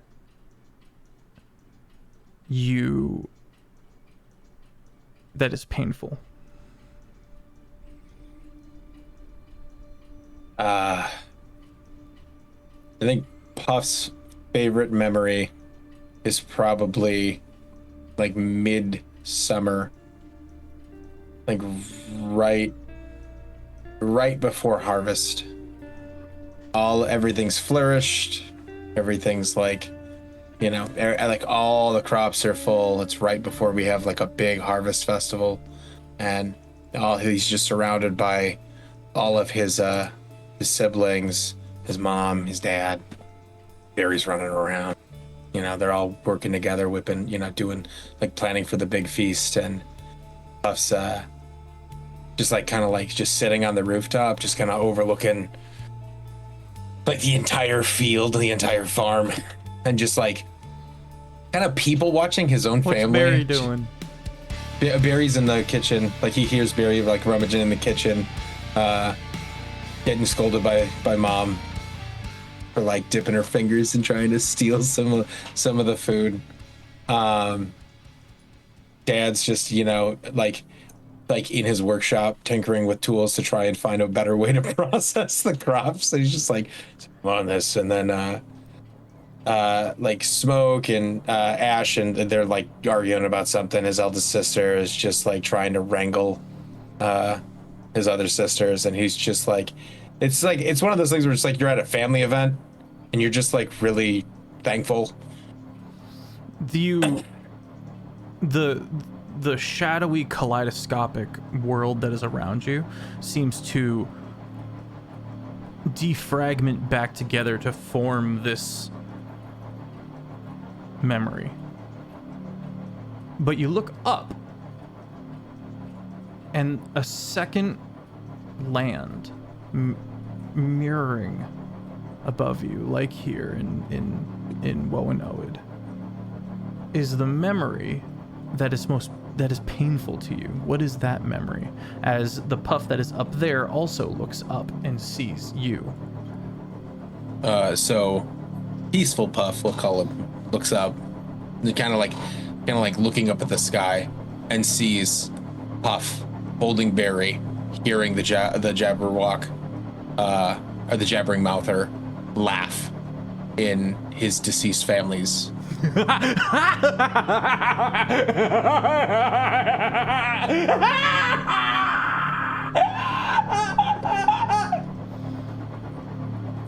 Except I would say like he's just there, like completely still shaking, just like when it like in the thick of it, pre-explosion, just not knowing if they'll get out.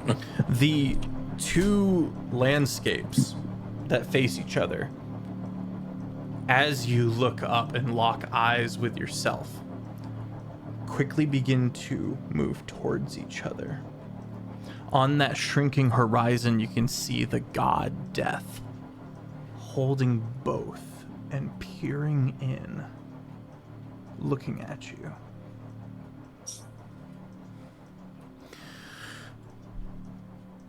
Okay. Azalea, your turn.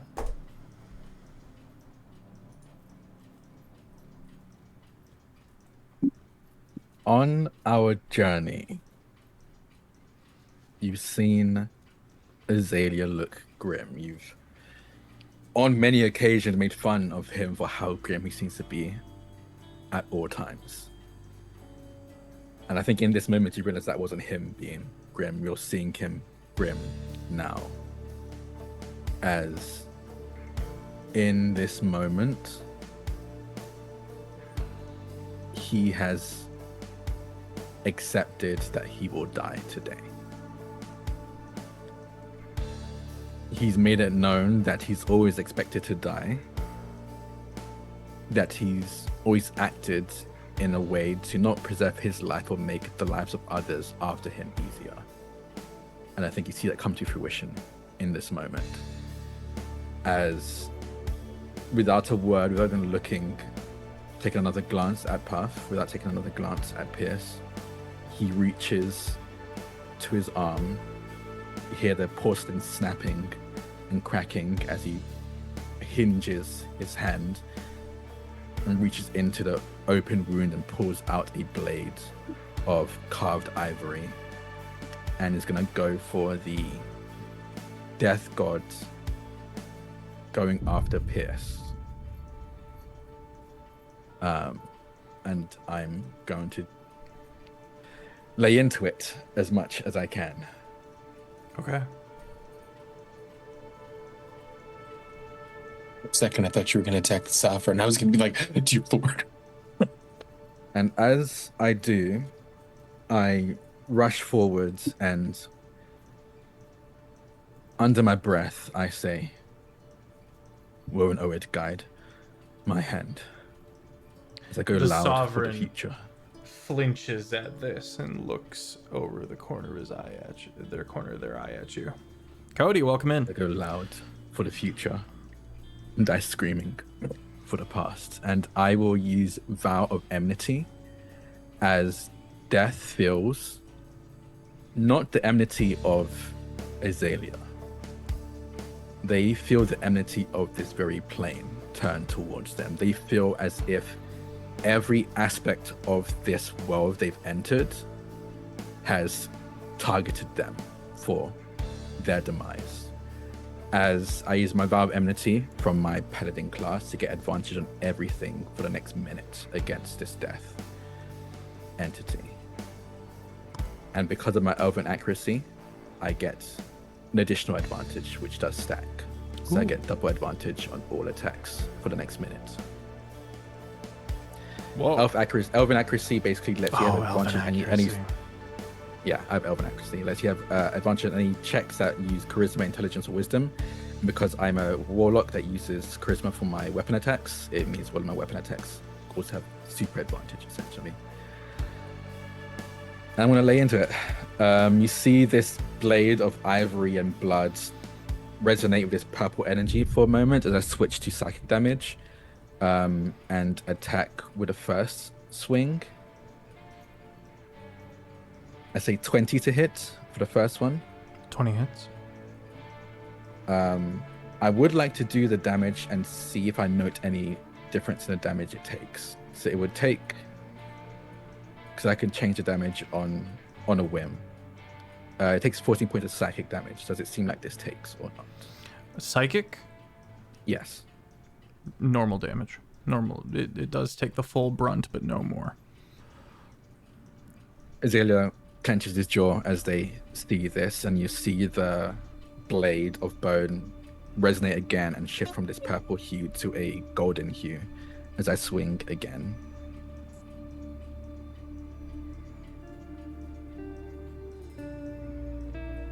The nat 20. Oh, let's go! Let's go. Oh my god, let's go. And as I swing, this gold hue goes over it, I've switched to radiant damage for this attack. Okay. Oh, okay. Oh god, that's a... Okay. You know it takes double So that damage is- from radiant, and you've crit. Yes. So double the damage So- die and double the damage. So with the double damage die, it's 24 points of radiant damage, making it 48 because of the vulnerability to radiant. How much total? 48 points of radiant damage. That's already with the vulnerability taken into account. You said it is with or without? Sorry. With the vulnerability. How do you want to do this? As you see Pierce, I swing this bone blade into the chest of death, tear it out, and with the wound I've left open, both psychic and physical, I slam it in, and you see from the tears streaming down Azalea's face to the blade itself, a almost flashbang of radiant energy bursts out, erupting from the eyes and mouth of this death entity, incinerating it immediately.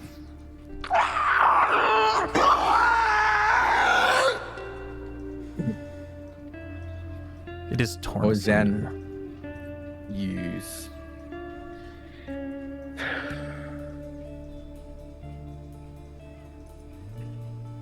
don't know what happens if I attack this other one.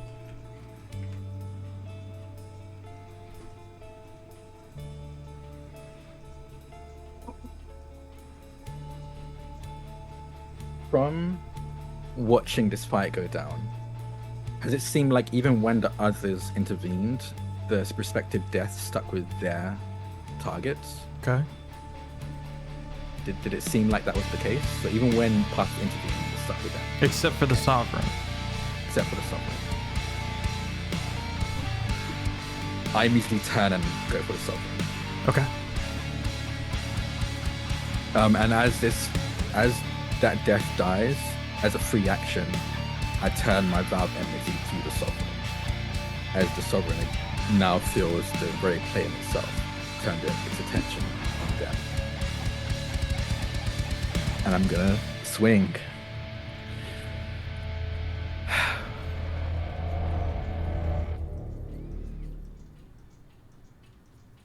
The nat 20 again. Are you kidding me? Let's go. Dude. To decide what damage I want this to be. Sovereign damage. Yeah. Raw blood. It bleeds. We can kill it. I'm gonna stick with radiant damage.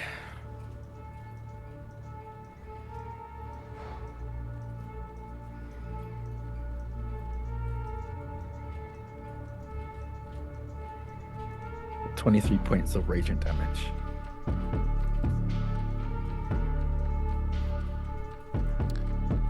Okay. 23 points of radiant damage. You turn to the Sovereign. And you go in to deal this damage. And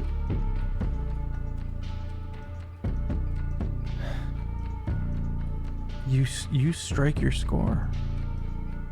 And you watch as that damage takes effect.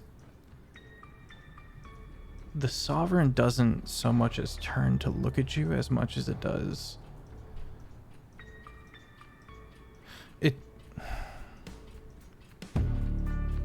How do I explain this? You watch the nervous system that within. You said you swung with your sword, right? Correct. Yes. Yeah. You watch it carve. It passes through the Sovereign, but it carves into the nervous system that floats within it. And you watch as you sever that nervous system. The bottom half just falls and crumples to the floor, this mass of stringy cottage cheese and viscera.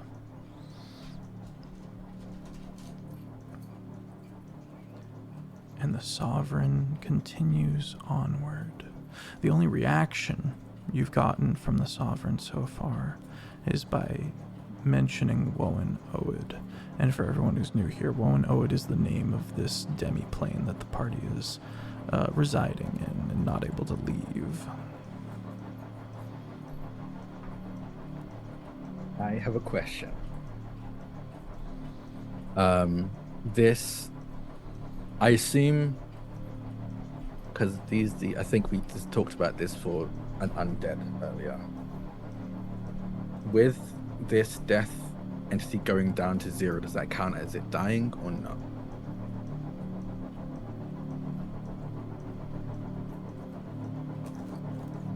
For intents and purposes of your kit, yes. But you're not sure otherwise. Okay. With my blade still in one hand, I reach a hand back towards the remnants of the body behind me, very quickly disappearing. And I say, all that fall in Woan Oed become part of Woan Oed. And I serve Woan Oed, and Woan Oed serves me, so shall you. And as a bonus action, I'm going to cast Grim Harvest. You reap the life force of a dying creature and use it to empower your next spell, as I draw the essence of death into my next spell to come soon.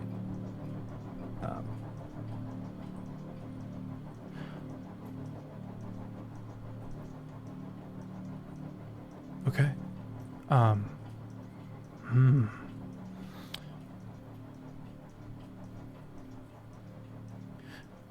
We're going to dive into that more, but for now, you feel a change.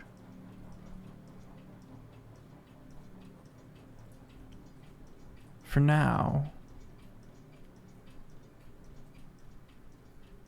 you have a +1 to your wisdom.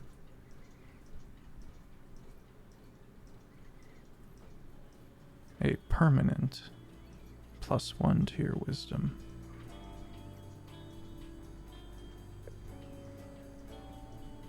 My wisdom score or my wisdom modifier? Score. Okay.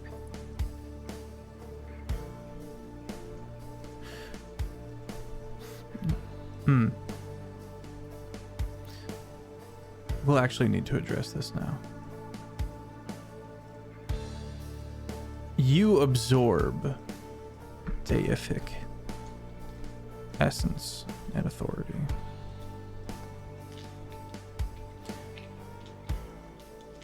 The sovereign screams in indignation. Mountains crack. Everyone needs to make a con save. Puff, you lose 1 death saving throw. You fail 1. Avalanches are had.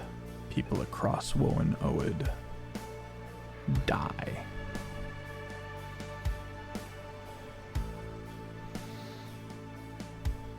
Is this 14. a magical effect? You could call it a layer action. Actually, no. Yeah. So I would say this is definitely a magical effect. I would not call it a layer action. You, Azalea, briefly are not bound by linearity in your mind and think any thought you could think all at once.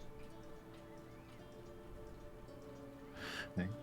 And you may attempt in that moment of just a taste of ascension.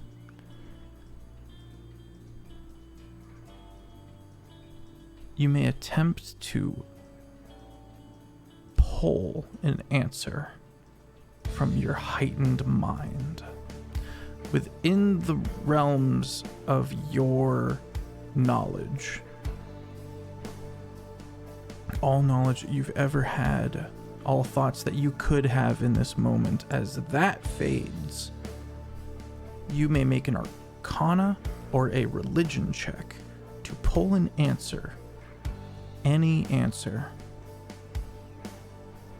from the cosmos, from the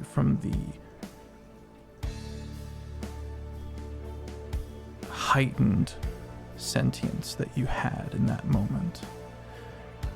If you roll a 1, it will go very poorly for you.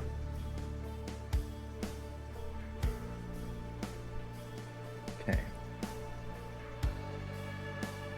Will it be a Okay. religion or arcana? I don't believe either matters too much. I think they're both intelligence. Yeah. I think it'll most likely be religion. Yeah, it'll be religion. Okay. And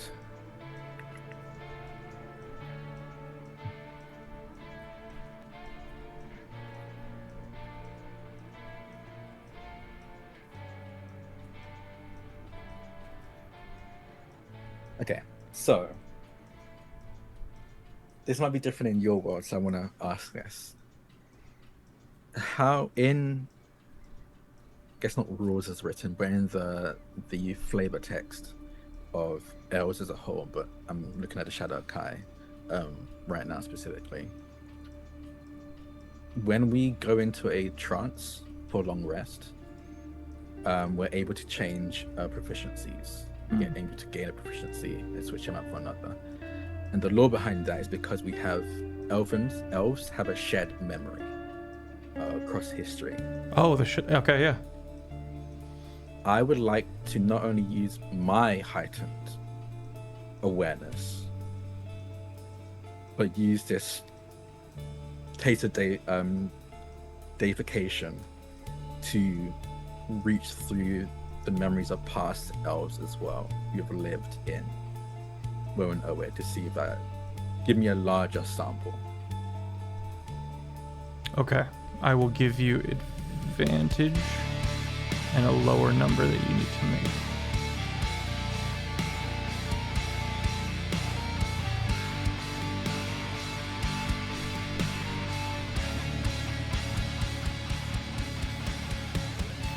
Sorry, chat, the volume bar on that song went back up.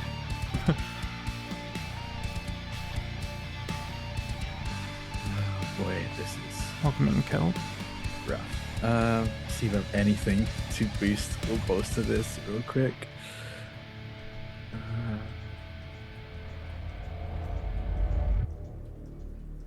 don't think I do.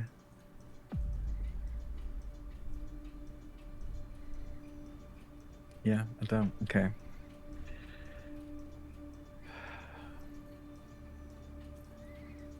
Damn it, the nat 20 was right there. I said 17. What is the question you would like to ask?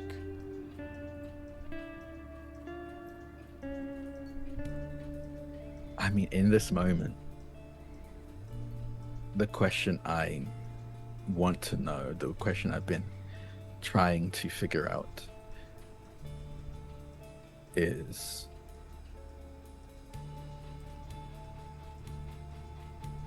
how can I kill the Sovereign?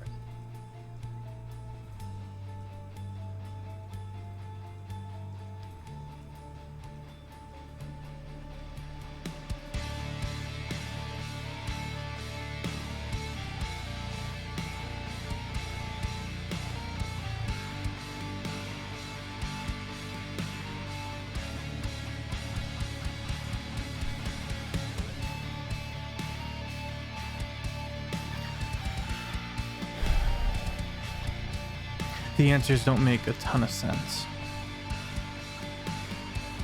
The conclusions you come to are cryptic as you return to your singular linear self.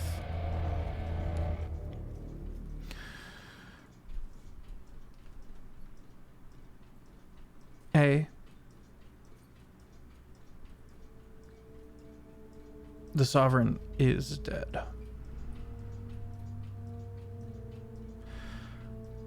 The Sovereign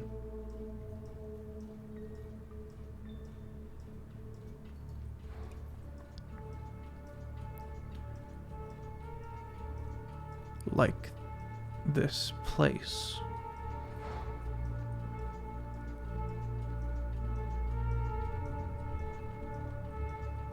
can be brought back to life.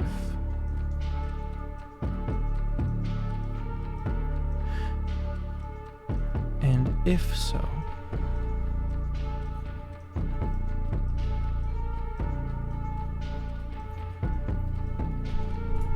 double checking my notes real quick.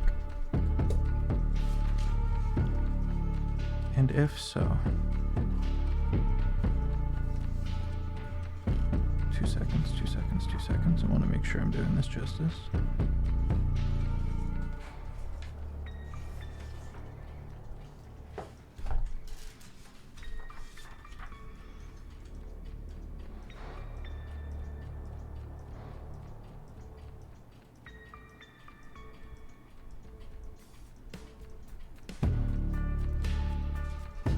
Will become capable of being forgiven.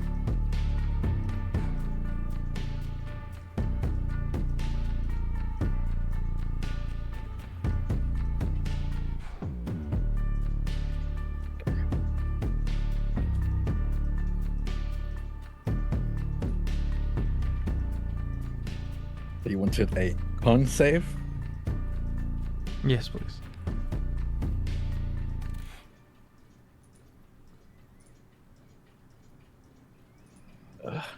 It's an 8.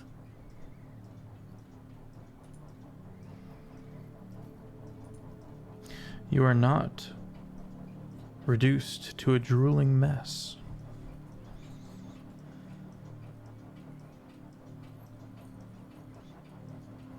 You are not reduced to a drooling mess.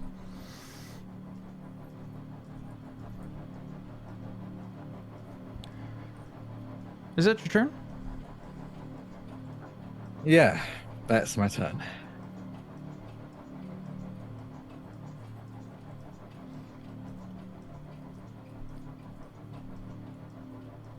Don't worry, Booze, you can hit the YouTube. We got many episodes for you there if you feel like getting caught up.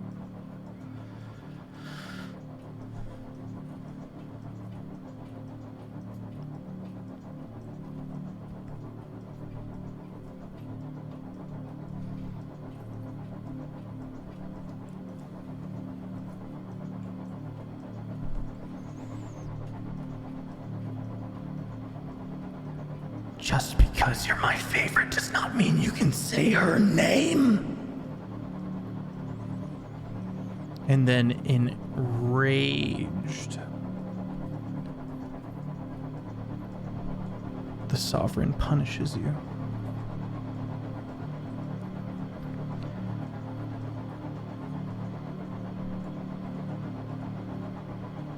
And crouches down next to Puff and slides their hand into their mouth all the way down to the shoulder.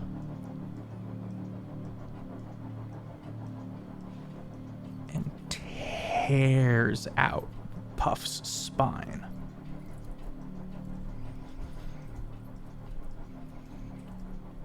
Hurling it at Pierce.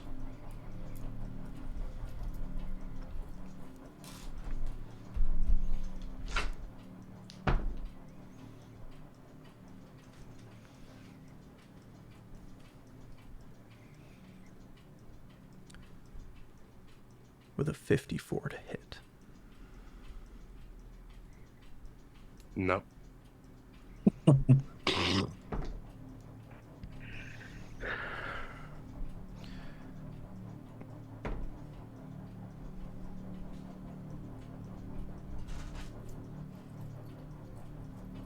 Never speak her name again.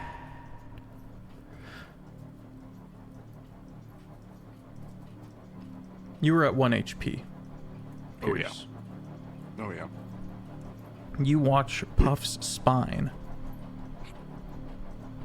enter your head and exit the back of your head.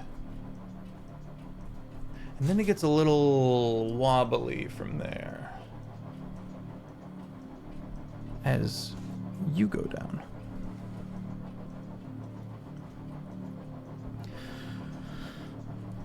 Pierce, tell me a favored memory and a very painful memory as the two landscapes above and below begin to shut.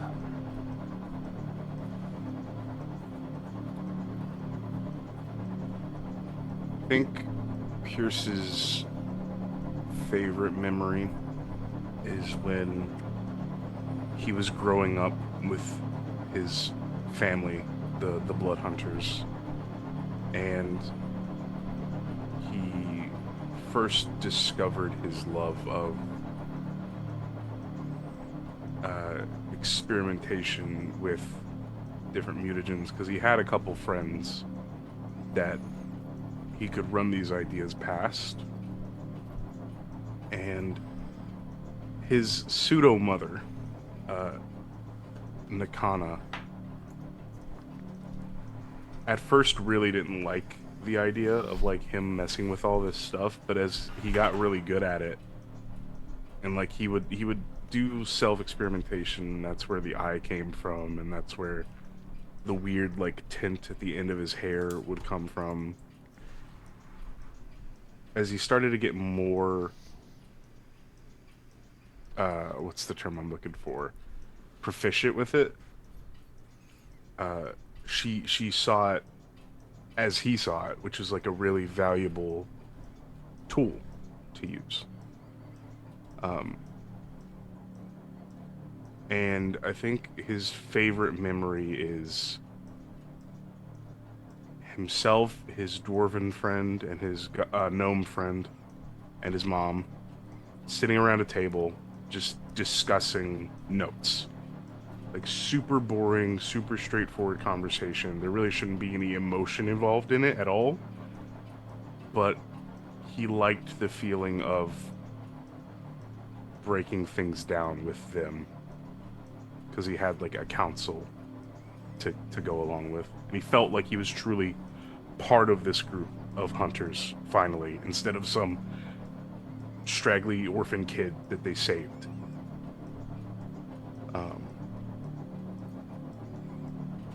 And I think a horrible memory would be the day that all of their nervous systems and guts were ripped out of them in the sky above, or in the interim, because it's not even a sky, in Willanoid. And he had to watch his mother and countless other people that he grew up hoping to be like die, and being powerless to save them.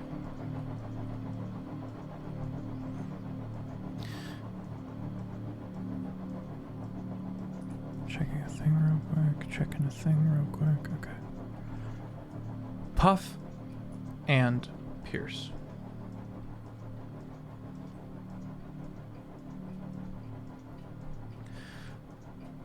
Oops. Are you guys still there? Yep. Yep. No. Oh yeah. Yeah. No.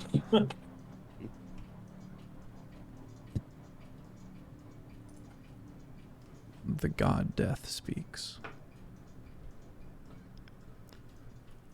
All will be well. Weep not.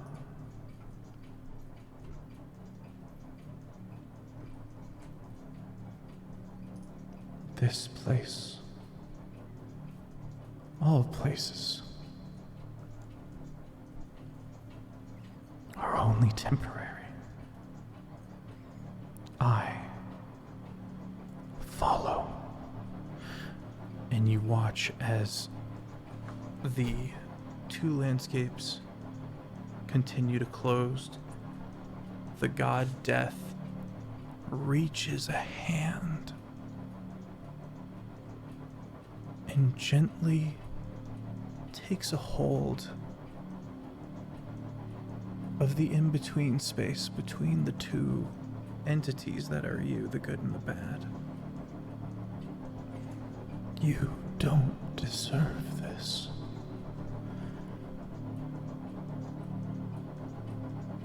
And begins to draw you out of Willanoid.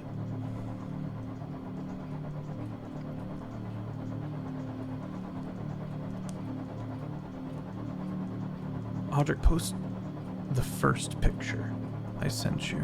This is the picture of the god Death.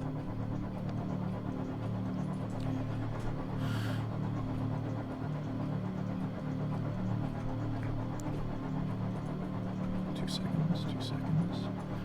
Chat, if you would like to see this picture, you can head to the Discord. It is a headless figure holding the front of their face, all black and sorrowfully dripping, but behind that front face, this prismatic rainbow pours through the neck and shoulders of the front. And you can feel this all-encompassing peace and numbness as your individuality, your sense of self, begins to fade.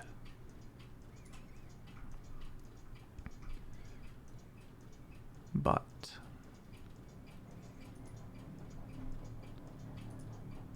where are you? There you are. Hello, beautiful.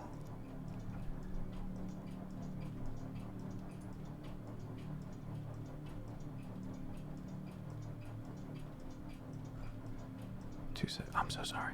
I wasn't ready.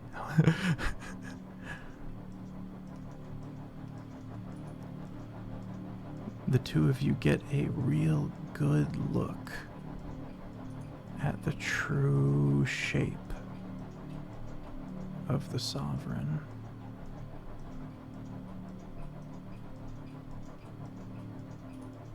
Who appears before the god Death.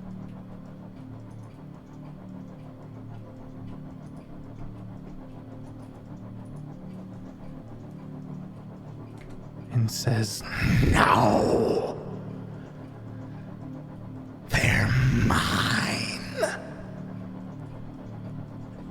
And slams the two lands together, crushing the hand of death. Both of you roll a D100.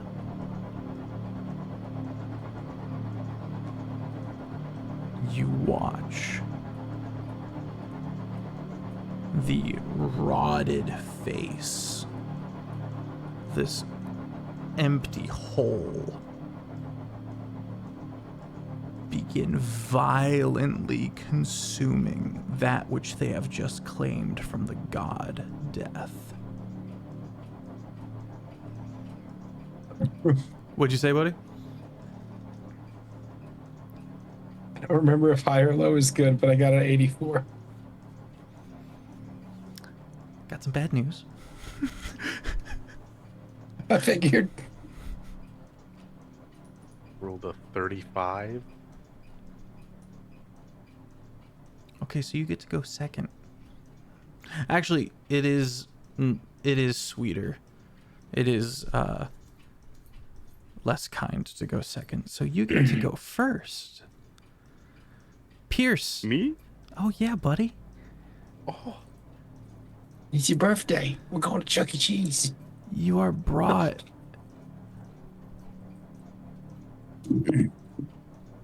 to a dead tree.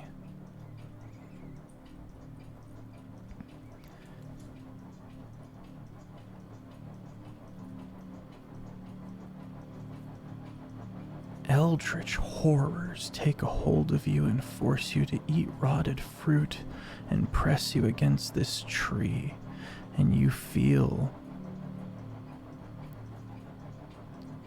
this tree slowly consume you just up to the face.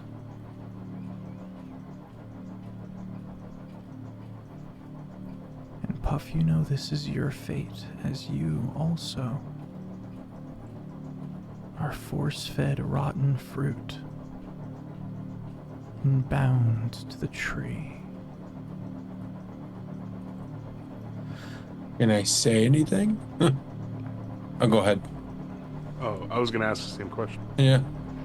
What would you say in this moment? Either of you.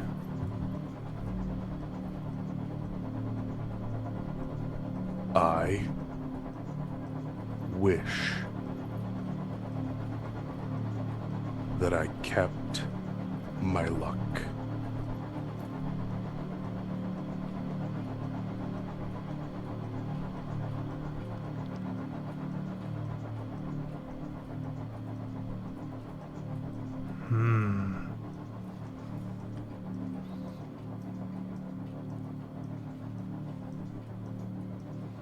The Sovereign looks at you and goes, "Me too." And suddenly, without rhyme or reason,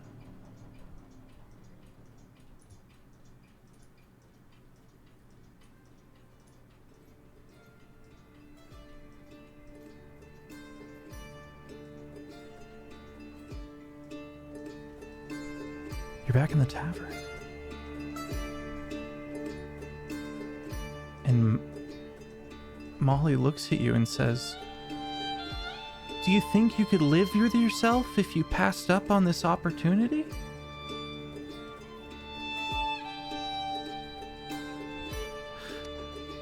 You remember? Oh, shit. Fire. I don't think we do. The only person who does remember is Pierce. Oh.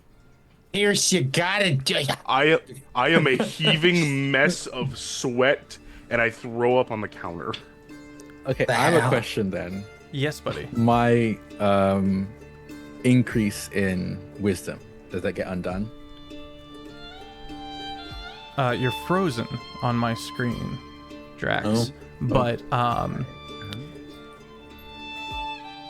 I would say, is he frozen for you guys? That's it. No. On the stream he is, but he's not frozen Oh here. no, there you. You're right. One of my captures has gone kahooey on me. Oh, it looks like I was frozen for a second too. Okay. If you roll a perfect D1, if you roll a perfect 100, I will let you keep your wisdom. Let me. Very unlikely. But not impossible. Not impossible. All right, we're back. There's truly nothing I can do to make this a high likelihood. Yeah, no. It's an 84. Okay. No, you do not retain the wisdom. I think in this case, because I don't remember anything, Puff's just like, he goes into the whole spiel again. If there's any chance. I Pierce just pukes. put my hand over his mouth, like as I'm puking on the table. Like my knees buckle and I'm like clawing onto the counter. What is I'm just happening? I move the soup that Hutch gave me away from me. Okay. Get it together, Pierce. Are you okay? Pierce, just eat something. I'll lead the cooking. We don't need it. We don't need it. Well, I'm glad you came to a sensible decision.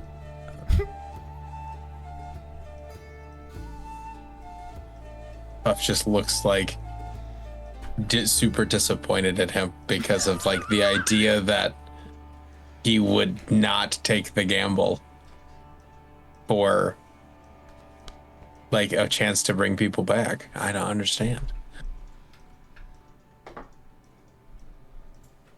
Gamble's only good if you win something. Yeah, but we don't know if we're gonna win or not. Yes, I do. And I immediately am like going upstairs. Hoach comes up, tops off everyone's drinks. What's with him? I'm not sure. Thanks for the food, but I think I'm full. Of course. It's the least I can do. Thank you all for helping us. We didn't know what we would have done in the end without you lot. Oh, Leave. they helped us catch the strange heron that was plaguing us. Yes, I got a bit of a rundown of what happened. I'll be honest, I guess I should trust my gut, though I'll be honest, even I was a bit off on how bad this Austin was. You never know. No, I usually know. I was right from the get-go that Oh. Austin wasn't to be trusted. Big city over here, he knows it. He's gonna put her off. I'm very rarely wrong.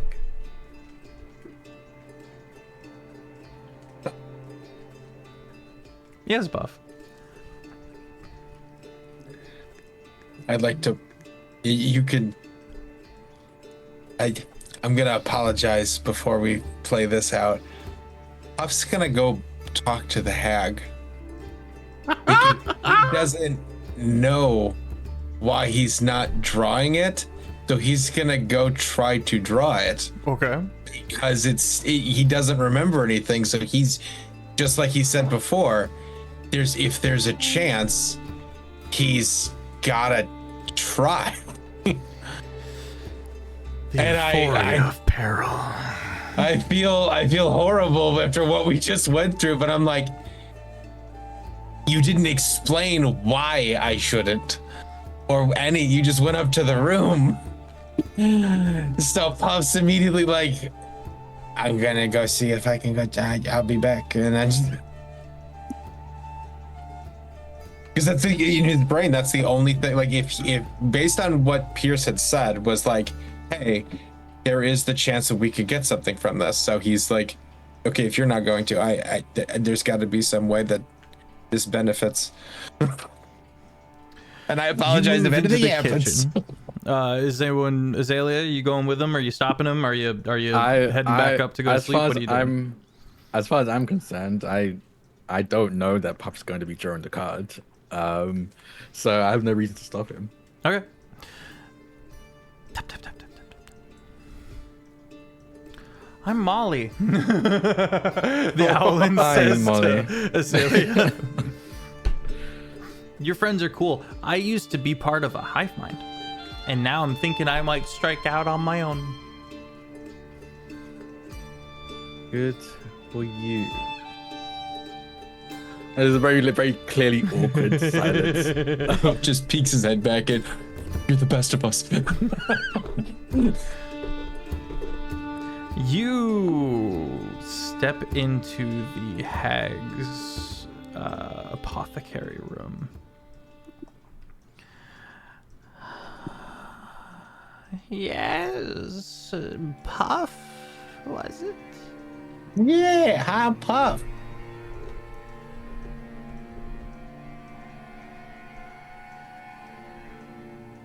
So,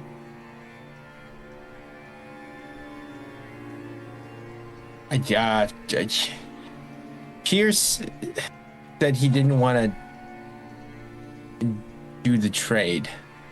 I don't know if I have anything that I can give you, but I want to try whatever. I want to try the pulling the card thingy.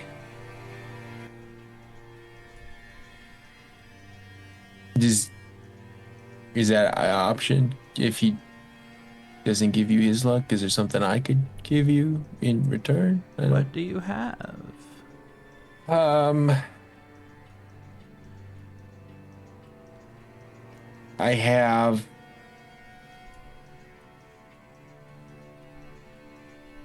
I think this is gonna be real wonky, but I think Puff takes off his goggles,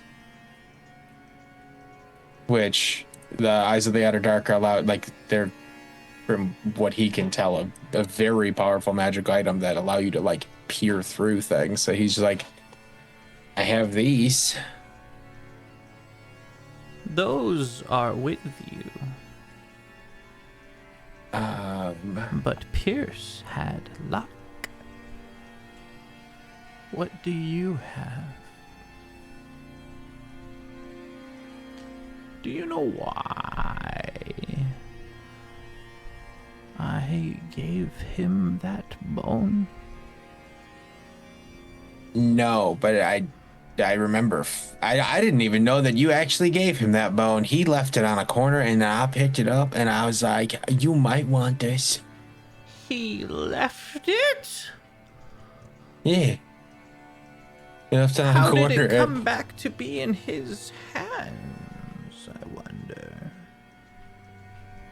And you said you gave it to him? Yeah, I was like, I just picked it up, and then I was like, "Hey, I just." Well, originally I didn't even mean to give it back to him. I picked it up, and then I was like, "Oh yeah, that's yours. You can have it back." Then it hasn't been his in some time. It's been yours all along. My dear boy, do you feel lucky? Yeah, He's already got the cards. yeah, I do. For the most part, everything's been going, other than the really heart-wrenching one thing. Everything's been going real good. What was the one thing? I don't really want to talk about it, but my whole family died. Oh. Just But not Puff's the just like, whole family, I did you be? reckon. No, when There's always one left, I find. yeah. And I do not mention who it is because it's like the Pierce had said that she eats children. And I'm like, For Yeah. hags, you got to eat babies to make babies. I'm like, yeah. Hags are terrifying. I'm just like, yeah. One of them managed to make it out, and they're at least safe. She extends a hand for the dragon bone that you do not have. I don't. Pierce still has it. Do you need me to go get it? That's up to you, child. Okay. The lucky rabbit. I will be right back. And I think Puff rolls. I think I'm gonna roll, like, realistically, Puff assumes that Pierce is not gonna let him have it, so he stealthily tries to go and retrieve said item. Okay. Roll for stealth. Pierce, you get up into the common room. Yeah. You don't know Puff is coming in. You don't know he's on his way. What do you do? I would be sitting on the ground, taking out my journal and furiously writing down everything that I could remember about the tree, the fruit, the fight we had, the fact that they were Make a history check. whistlings. Okay. Da, da, da, da, da.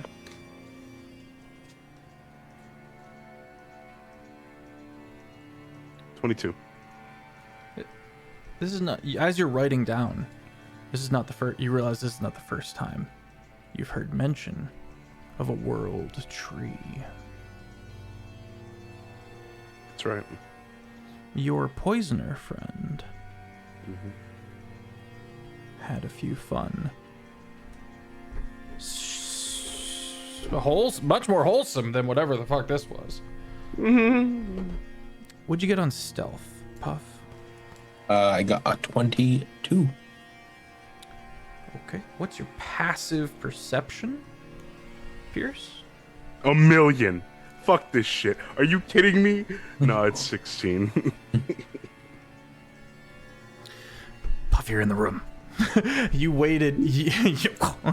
You are like, you know when a cat goes flat or like Yeah, a rabbit just- goes flat? It's just this like throw rug little looking gerbil? thing. Yeah, a little gerbil throw rug like scooching along the floor. The issue is that it's on his person.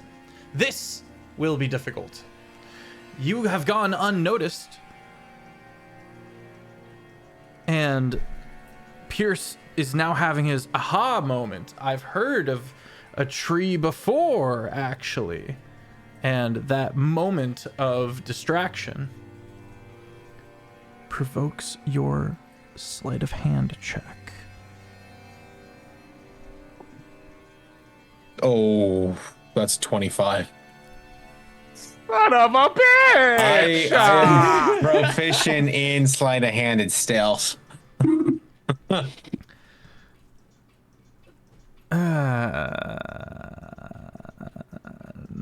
Okay, all right, okay. You as he ahas, you This is mine. you get like a bag of things, one of which would be the dragon bone. What else is in it, Pierce? This little little side pocket you got. Probably some empty vials, a couple vials of poison.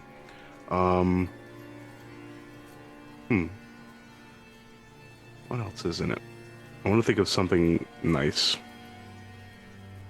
Maybe a 17? locket of that dwarven beard. Maybe 17 peanut butter cups. No, there is let's say there's a signet ring from the hunters in there. Okay.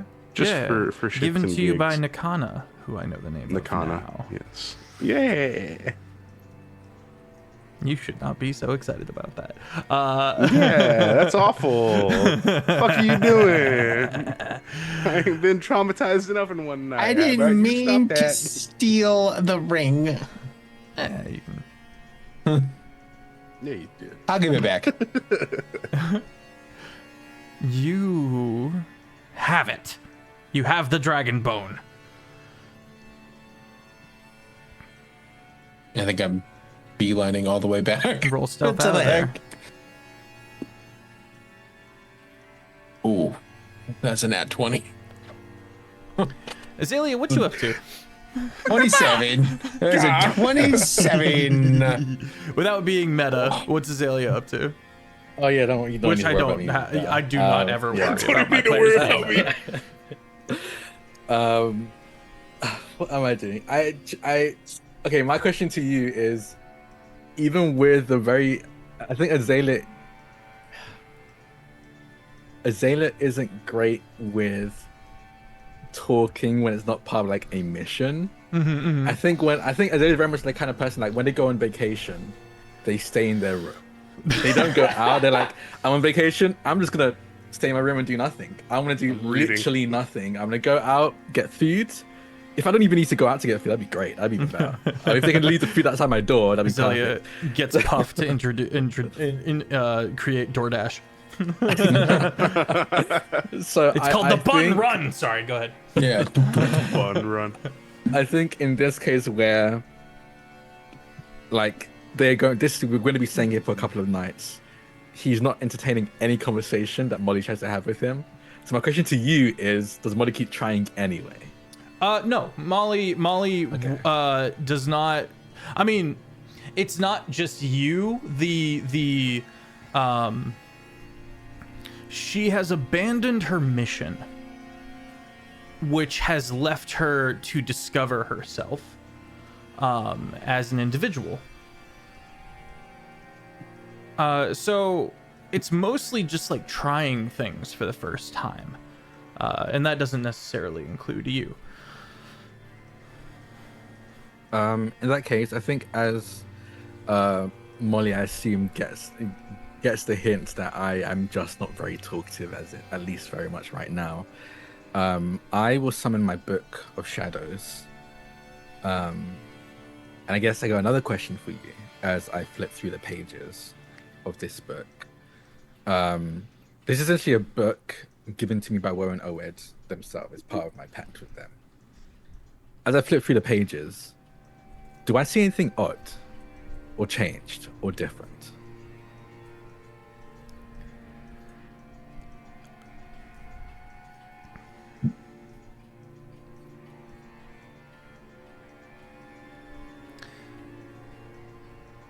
You are flipping through.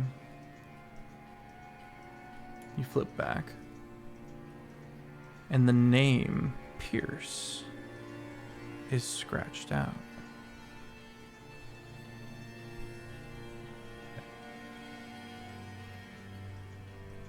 I freeze for a moment and look at this page. I don't forget much.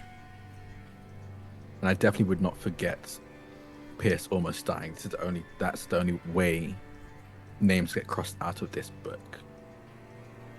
If someone would have fallen in combat, would have died.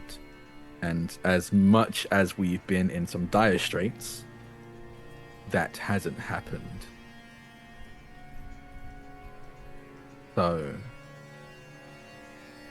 I furrow my brow. I think very quickly I stand up from my seat, closing the book, and I make a beeline for the room. You, and as you do, Get stuff to help us. okay. His childlike wonder is so inspiring, isn't it? He folks? doesn't. He isn't aware of the horrors he just experienced with Pierce. Nothing can go wrong here. And nothing can go wrong. Oh no, it all went wrong.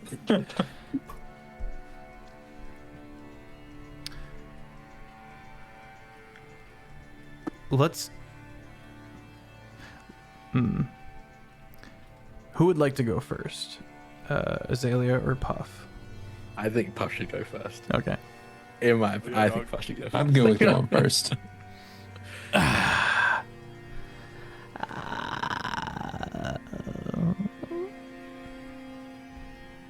Have you thought it over? Just immediately, the moment he's like closes the door, and he's just like, and then immediately rummaging through the bag, just like, Nice ring. ooh. Ooh, a piece of Ooh, candy. put that back in there. Like looks at the vials. That's not it. That's not it. Looks at the poison. You said I shouldn't drink things. and then Or maybe do. pulls out the tooth. He's just like, Maybe yeah. dude's wild. got it. Who knows? Maybe it's line cooling. Yeah. Go to this fight poison. I'm ready. You present the dragon bone to the outstretched, gnarled hand of the hag. It bounces up, boop, and lands back on the ground. She pulls This little like out, shimmy, all excited. She pulls out her jaw, and wedges that dragon bone in, and puts it back. You should. You're your own dentist. Bones are a state of mind. How many of these would you like to pull?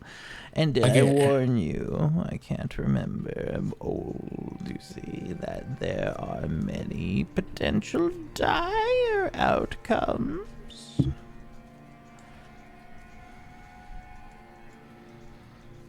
I don't think you warned me about that. That's fine. There's many more dire outcomes out here. How many do you declare you would pull? I think Puff, in excitement, Oh God! feeling Like 17.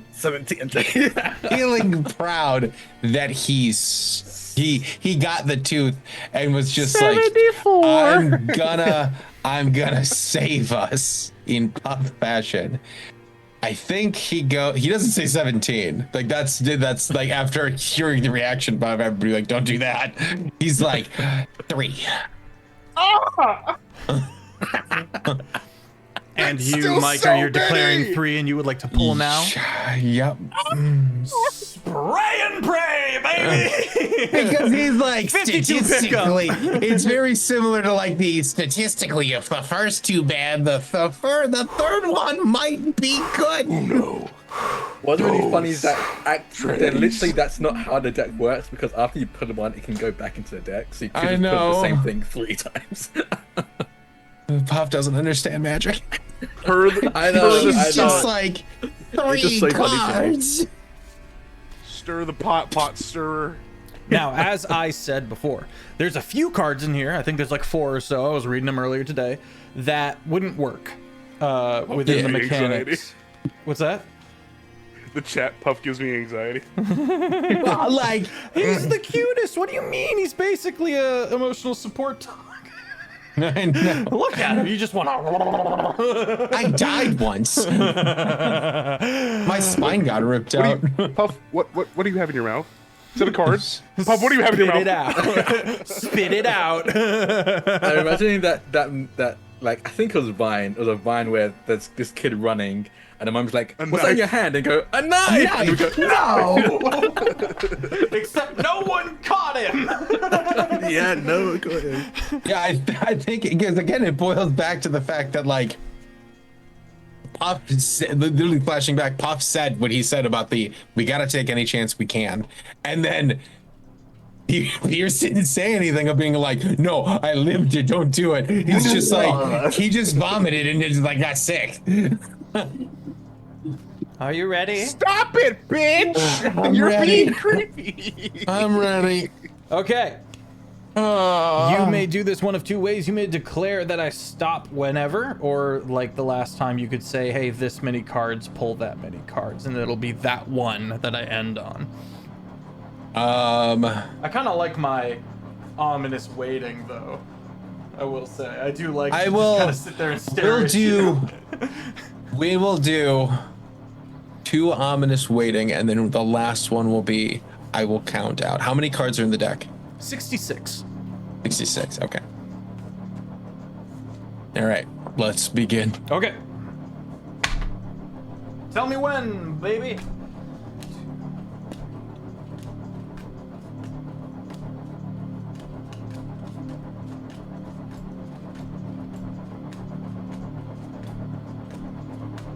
Now.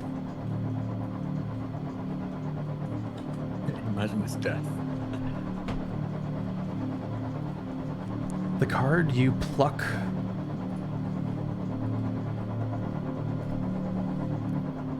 I am unfamiliar with. And again, nobody declare in chat what it is just yet. Don't kill the suspense. Yeah. Interesting. You pull the map card. Oh.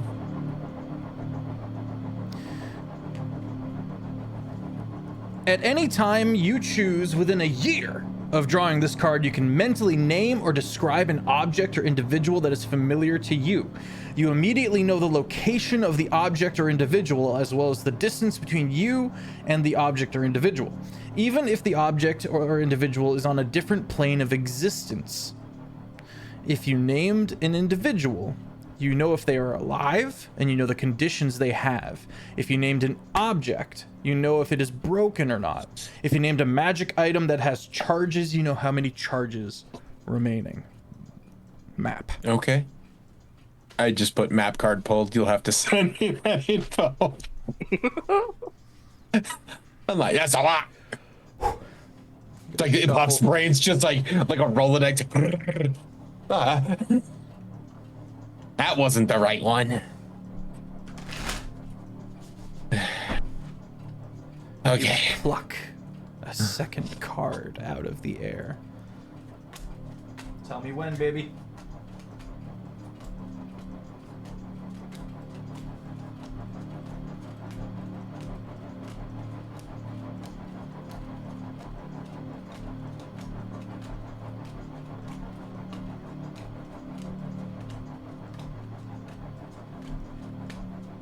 Now.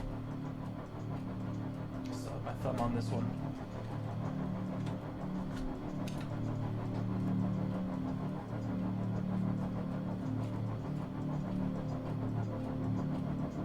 I'm like shaking. Okay, this one would not work. Okay. We're gonna go again. Keep it going. I'm freaking out. Actually, I'll just. Well, okay. I'll shuffle again real quick. That's fine. So you gotta wait for the urgency to be like, it's all good. He straight up It's all closed good. his eyes and felt it out. I Yeah. saw it. Yeah. Okay, 1, 2.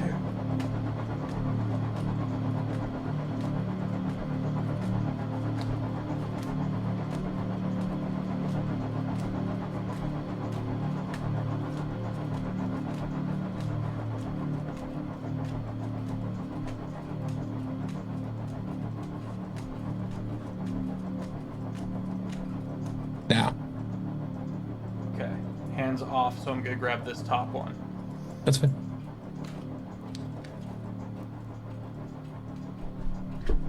Okay, Not the you pull eyes the wide. tree. Oh, I think that's a good one. Thematic. Yeah. Really? I got the seed of that world tree.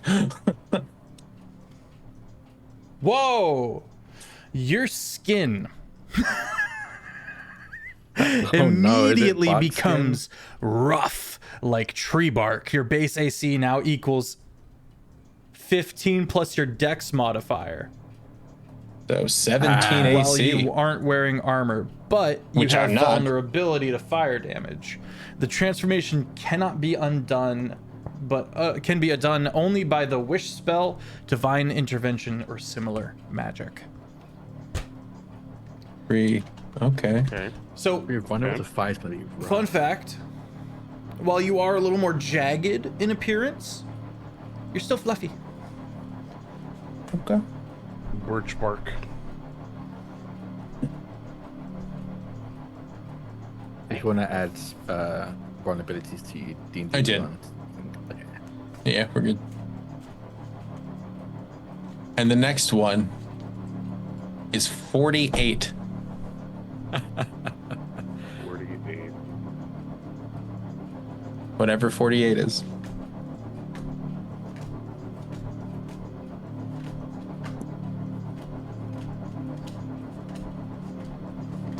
About 2/3 through the deck. 21, 22, 23, 30.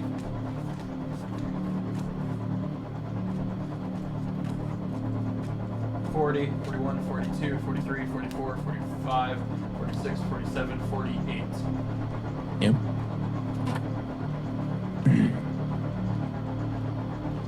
What is it? There's no fucking shot. You've been Dawn-Johned. No. What is that? Oh no. Oh, What is it? boy. Oh no. What? You disappear. Okay.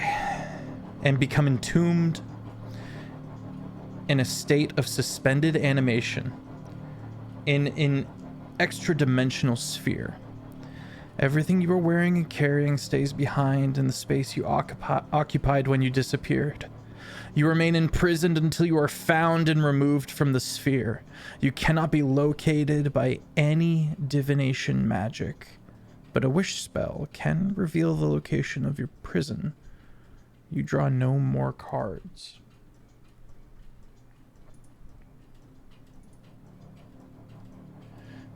Puff. Ooh, buddy.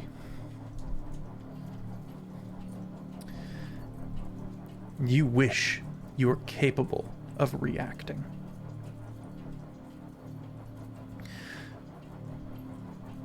You suddenly cannot move. Can't even flit your eyes.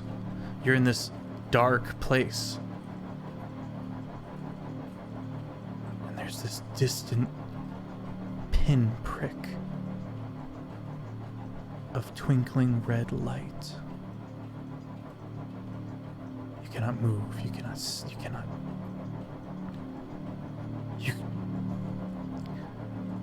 You are able to think, which means you recognize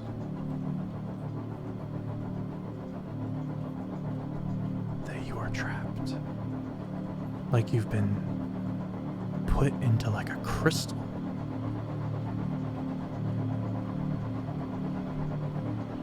You try to scream. I think I'm internally screaming in my brain, just. And until someone comes and gets you, that might be the end of Puff.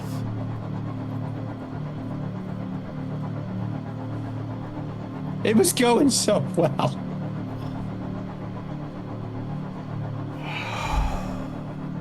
It'd be a very foreign thing for Puff because Puff is all movement all the time. It's the worst possible card that Puff could have drawn specifically for Puff. I think Puff in this moment, not being able to move, not being able to even blink, just like literally frozen, just like You're mind stuck locked. staring at the red twinkle in the distance. Yeah, I think instinctively is just like intermittently like shouting in his head for Azalea, thinking that somehow Azalea would be able to hear him, but I'm assuming to no avail.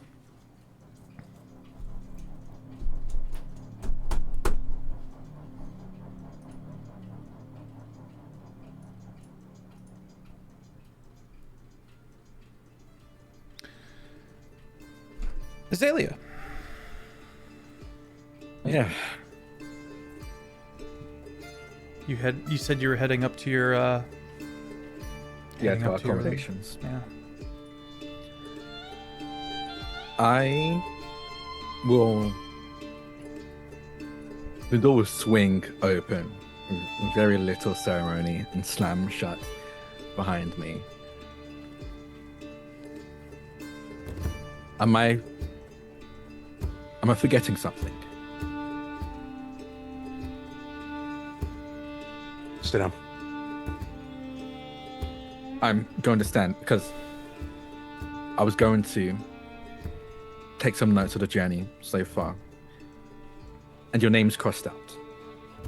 And I would remember if At used the gift Wowen Owed gave me to save your life. And I definitely do not remember that. Is it the Satyr? Did something happen while I was meditating? Pierce doesn't say this to be short or demand anything. It is more like just a plea to a friend. Sit down.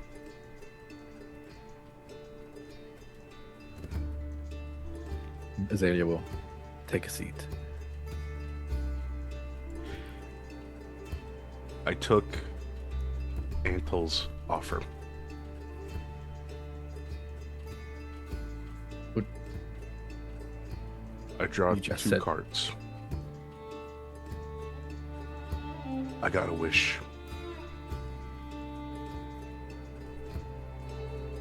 And then a Reaper came for me. A Reaper of an avatar of death from my world was able to come here. And Puff jumped in, and then another one showed up, and we were doing okay, and then and you like Pierce is like starting to like tear up a little bit, like as he's like recounting this, but he's like his voice is wavering a little bit, but he's still like delivering. This is about getting info to you as much as possible. And then I was gonna die. I was gonna die, and you saved me, even though you said you wouldn't, and thank you. But then when you showed up and you saved us, because there is no I guess deity of death for this pain, the only thing that could show up did show up.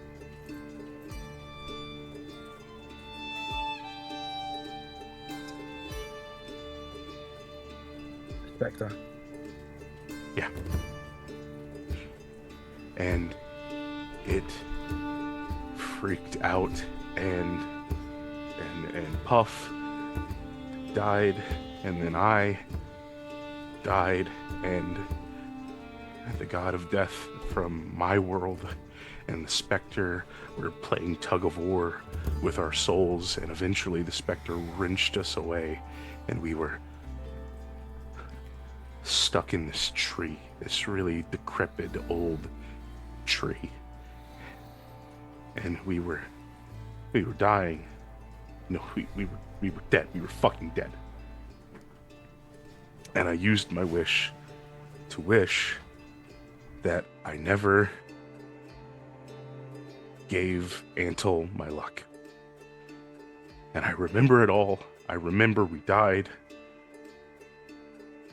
And that's why we don't need to take anything that deck gives us. It is not worth it. It is. Fuck. It is going to get us killed, or on the Sovereign's radar, or worse. You don't understand. I warned you. I said we were gonna be gambling our lives for this, and you lost. I know. The Spectre's radar, if you remember, and I'll tap my book, if Wowen Owed remembers, Do you think that maybe the Spectre does too?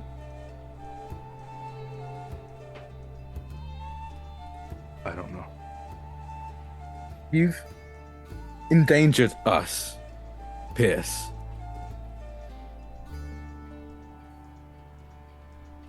I don't know what came over you to think that this was a good idea.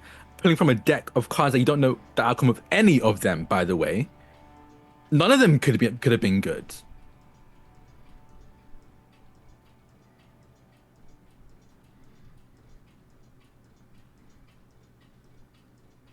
I get it now. Okay. And now that it's too late. That's the issue, Pierce. You're live. That's great. That's fine. That's whatever. But now the Spectre knows.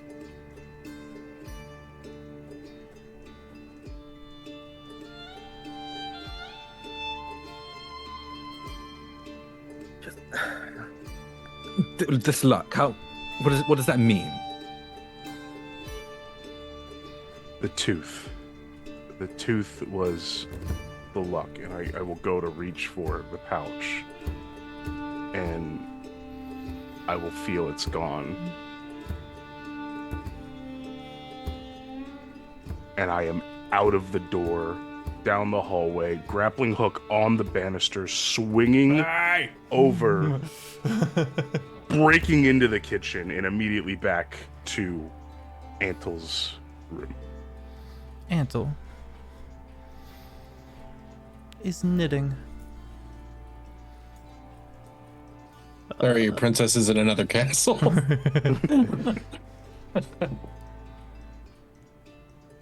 Where is it? I don't know how to knit.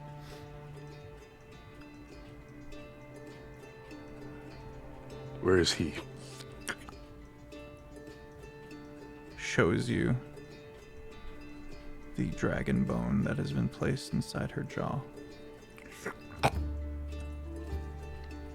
I rush in. Where moments is he? later. Pierce, what is happening?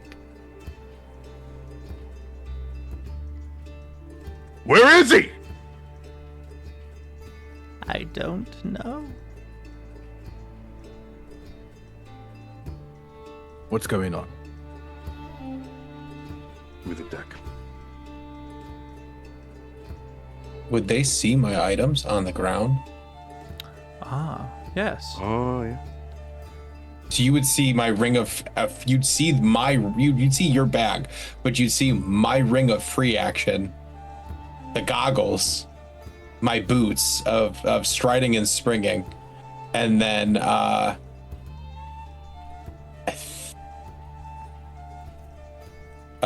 also, or that would be it, because the other one, like the rings of featherfall that apply to me, are those are like magically bound to. Are they rings? No, well, they're like the thing went from the dance off. So they're like they only show up like they're like a spell, It's a blessing, limited basically, spell yeah. use, yeah. But you would see your bag and then all of the things that make me fast and uncatchable off me on the floor. I pick up the goggles and I hold them up to Antel. What did he pull? I don't know. Yes, you fucking do. Roll intimidation. What did he pull? Roll intimidation. Oh, I'm great at this. Do I have inspo from chat again? I do. Nice.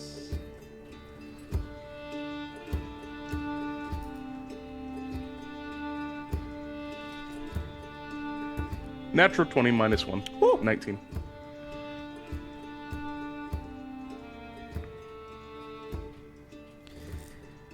For a speedy boy, he may have pulled the worst card. Good news, he's not dead.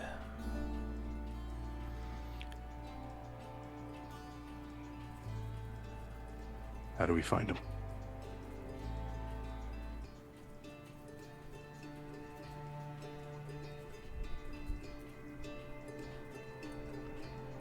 Lady, if you know anything, and I am walking up to her and I am getting right in her face. I am like, if you know anything,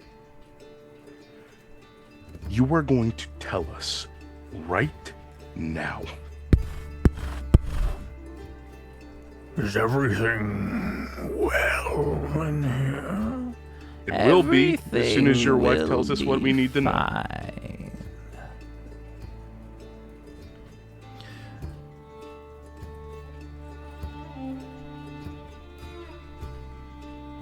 Let me let the DM to read the card over one more time. And Azalea, to you, this is you've seen him frazzled, you've seen him Morning. scared, you've seen him enraged. This is a near manic, like, Pierce. Like, he's not being rational at all. He weighs like $180 soaking wet, and he's bowing up to this hag. Who is taller sitting. Yeah. She puts the knitting down. No divination magic, no fey, fiend, or undead may know where your lucky rabbit has gone.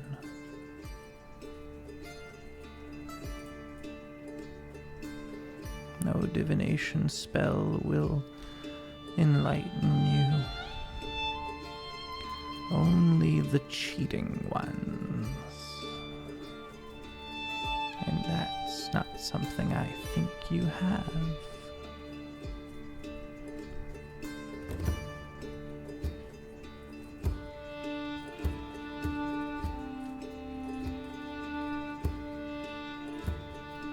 Do you? Hardly. That's not a no, though. It is, dear.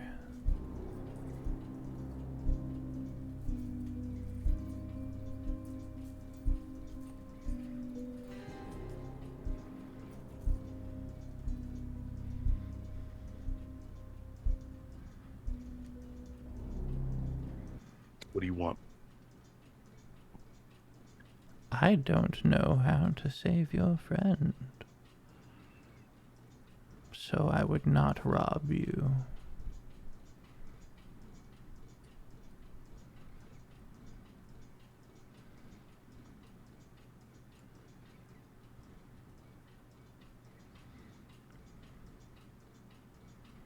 Pierce starts breaking shit. Like, not attacking her, but like he just starts like punching the wall, kicking tables, like he's like spazzing out. Yeah. Hoach starts to lumber forward, and Ansel. Let him process.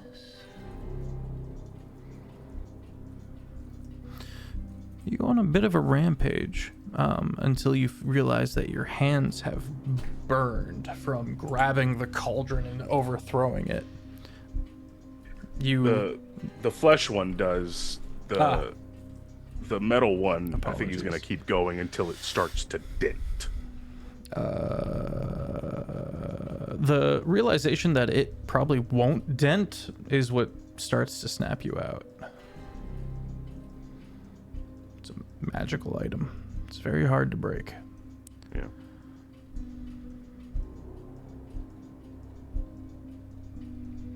Azalea, what are you up to in this moment? I rolled for this to see what my reaction would be. And I think the moment the hag said that there's nothing she can do to help, Pierce was too busy confronting her to see this, but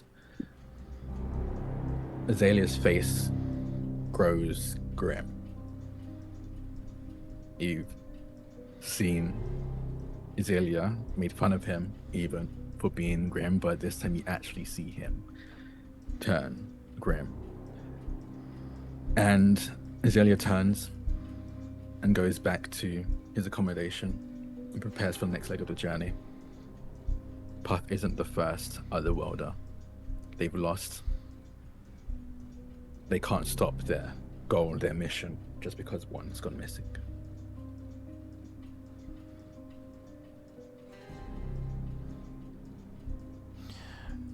Pierce, you're sitting there haggardly gasping, burning yourself out, and goes, when she speaks up, He would still be within Wowenowid somewhere.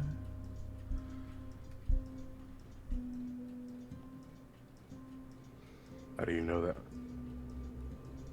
she His voice is explains. like raspy from screaming. She explains the nature of the Don John card.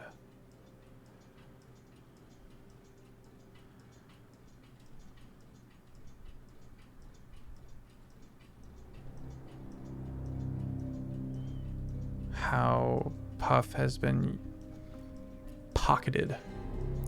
For all we know, he's in an amulet somewhere, or a gem, or maybe up on a shelf.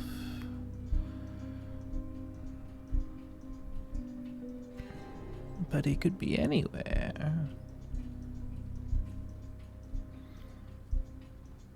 She starts knitting again, and then realizes one of her ball of yarn is like way over there now.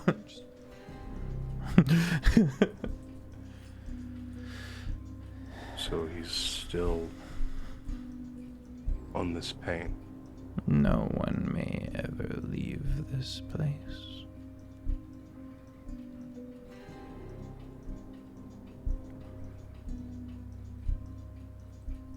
I have a question. Yep. Yeah, buddy.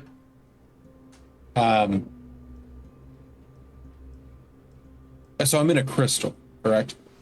Feels like it.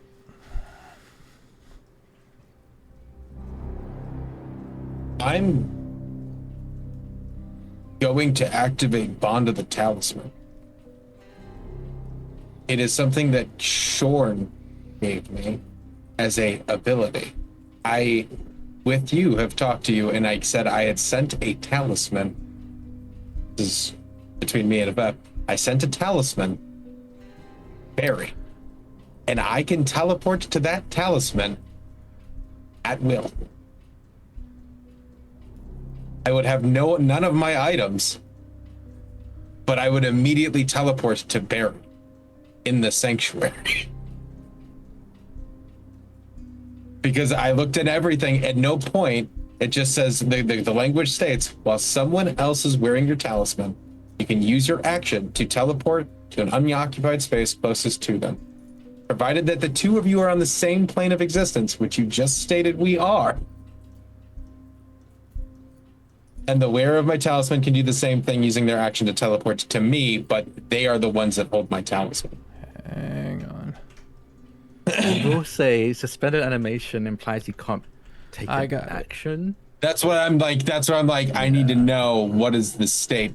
Is thinking, because it Okay, doesn't say it has so- any somatic components. As much as I would genuinely love to give that to you, extra dimensional is the term used in Don John. So your prison, your prison is within Wowood. Okay. As much as I would love to give that to you, I cannot. Because you are within that prison. Like, you're pokeballed. Yeah. That makes Extra so yeah, dimensionally. that makes sense. I was like, we gotta at least try. No, I Because it don't is blame something you. that I do have. And I'm like, okay. Continue, sorry. The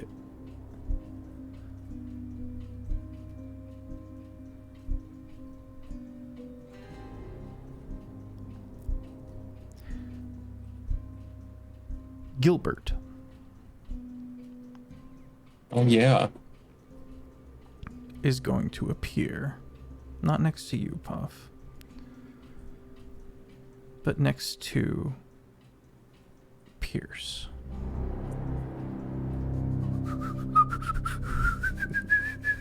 Looks to you, it's currently in jellyfish form. Looks to you. Looks around. Oh yeah, the gauntlets would be on the ground too.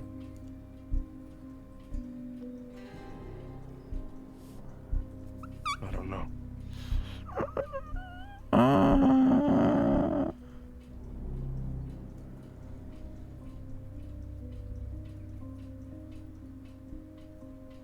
Give me some time to think. I'm bending over. I'm picking up all of Puff's stuff, just shoving it in my bag, and I'm gonna head back up to the room. Okay. Gilbert doesn't follow.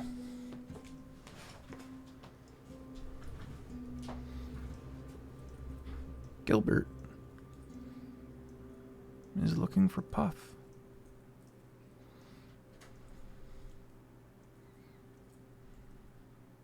Damn it.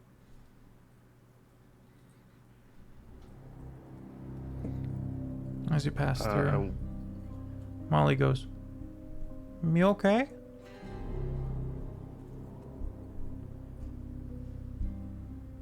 There's like a dead-eyed exhaustion on Pierce. And he has like the strength to just glance at her. Big owling eyes staring back at you.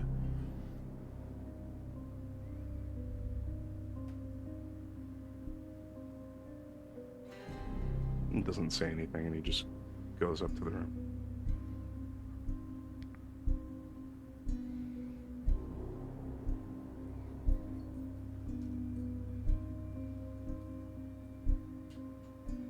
You said you go up to her?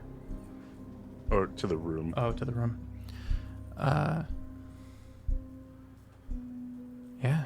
You go up to the room. Azalea is getting ready to, is like packing all the bags and stuff like that. I'm getting ready to head out. Can you talk to him? Talk to you. Puff. She said he should still be on the same plane somewhere. The plane is very big, Pierce. Is there a limit to how far it reaches for you? 5 miles. You give it a shot. I have to see them to establish the bond in the first place.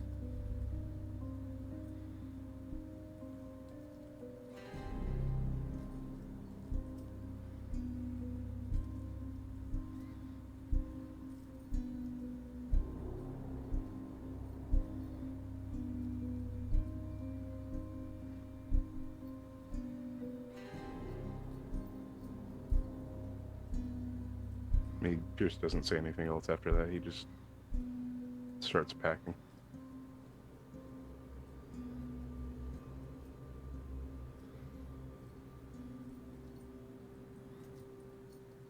I didn't write this down. Well, I probably did, but I didn't make it easy to find.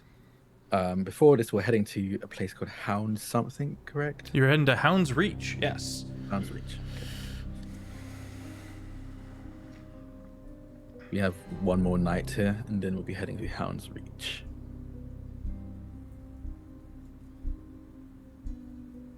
Pierce doesn't respond.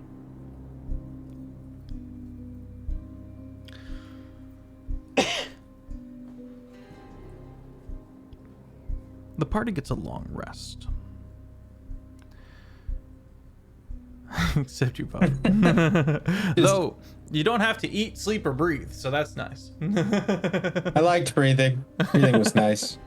Hey, how nice is that, huh? You don't even have to eat. Know your It's just- favorite thing? After like 24 hours, Puff's just in there like kookaburra in the old oak tree.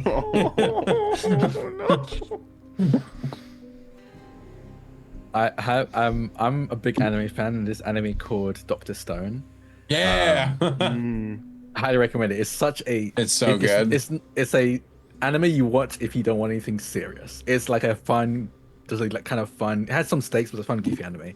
But one of the things that happened in episode 1 is that the entirety of Earth gets petrified, and most people Ooh. and they're all conscious while they're petrified. Oh. And what makes Doctor Stone special is that the entire time he's counting how many seconds has passed, and I think he counts the second. I think it ends up being like thousands upon thousands of years, and he counts the seconds of that. So I'm just imagining Puff like counting, like Doctor Stone counting every second that passes. One Mississippi, 2 honey butter, 3 cupcakes. And a partridge in a pear tree. Every like 50th second, he's just like, Zally. No answer. I'll try again later. Gilbert squeezes under the door and appears before Azalea appears.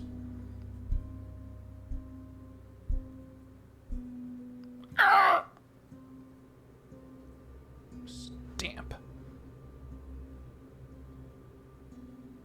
Don't have time for you, and I'll try to walk past them. Hop, hop, hop, hop, hop. Stamp, stamp, stamp. Fireworks. Move out of my way.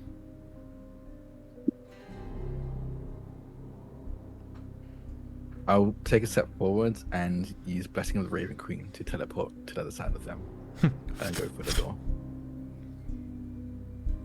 Looks to Pierce.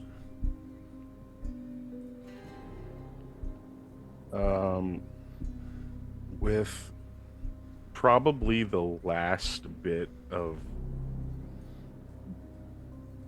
kindness that he has left, he will extend a hand to Gilbert and encourage him to kind of hang on his shoulder and just kind of tell him, I don't know where he is. You reach out to So take a hold. Sorry, go ahead. So if you get any ideas, run them by me.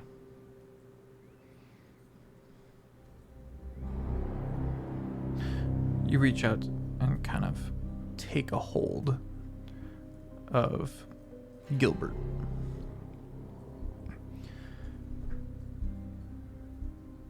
And Shorn, you sense Shorn's presence.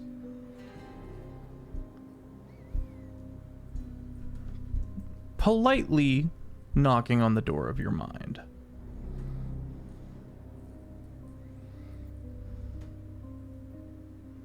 I will let him in.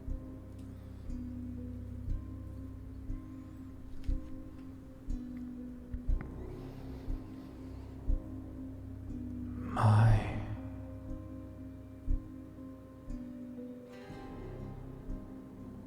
boy.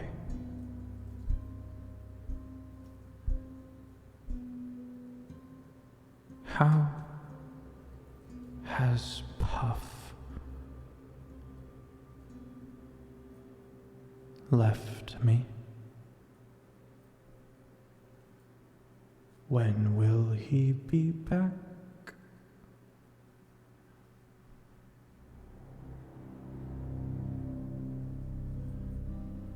He left unintentionally. Oh, And as for that second question, I do not have an answer for you. if I have no worshippers, I will lose myself. I will be undone. Any sense of self will fade.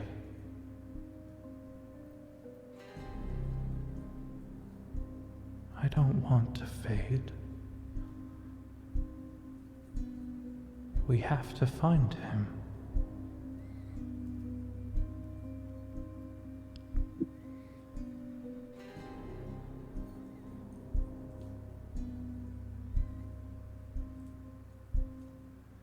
I'm not like him. And I don't put stock. Hey! Hey! Hey! It's Molly.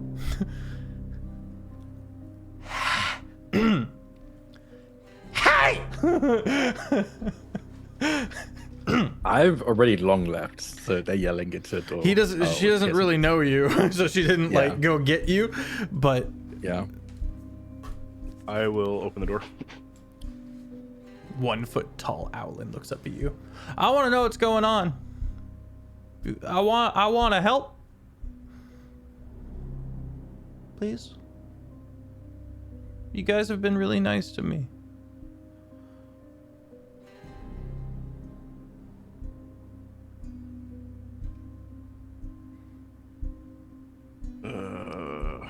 And Pierce will bend down and kind of scoop Molly up. Oh, okay. Whee! Gilbert, meet Molly.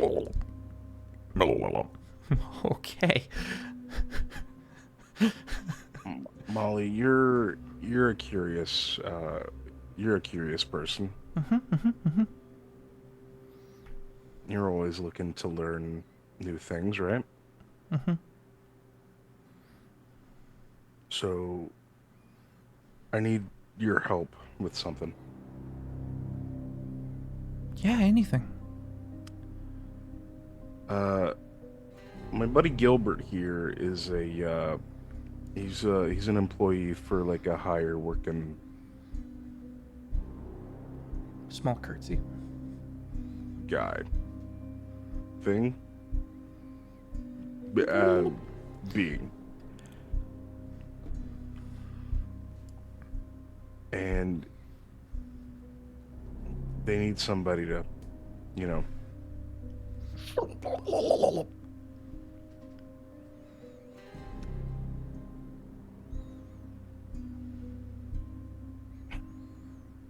if you can check in with them every so often, tell them the latest stuff that you learned, kind of give What them... happened? Please. Ruffles feathers. It is very early in the morning for Pierce, and he is already very tired.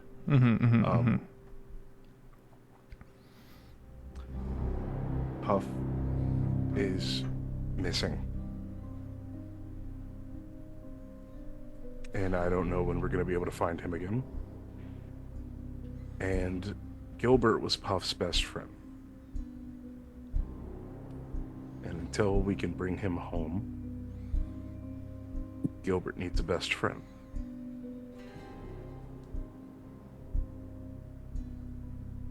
Can you take over for Puff in the meantime?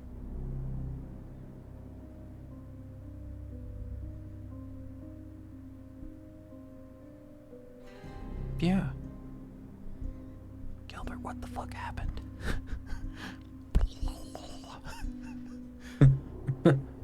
We'll work on that. Okay. Well, we should get moving.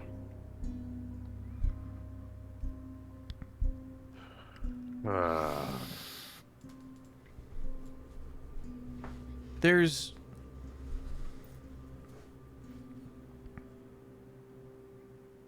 Gilbert does, well, Shorn, really, seems to have a bit of a conversation with Molly.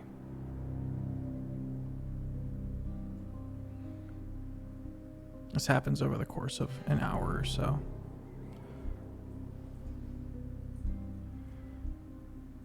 You're resting, Pierce. Azalea, you've kind of prepped yourself, and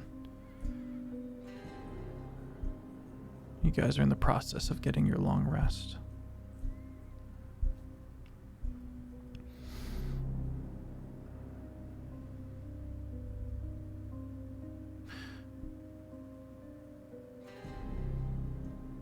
Azalea,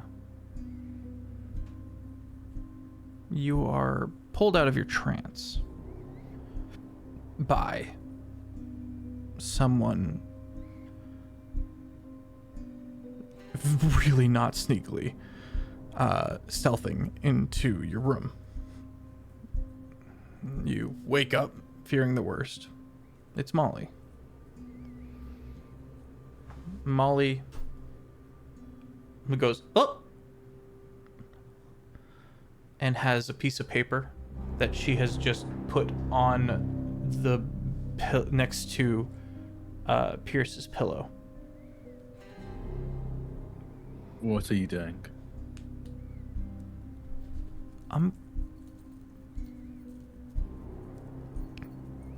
I have an idea.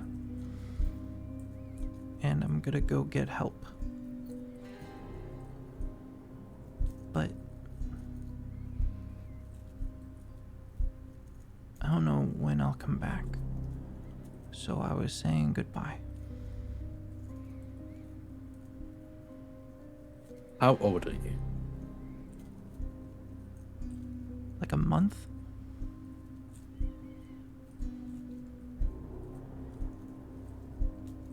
Do you have any family? So many.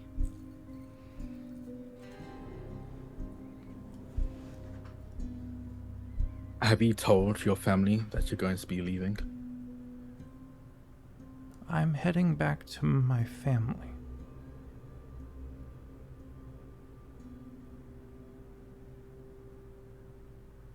Because I think they can help find Puff.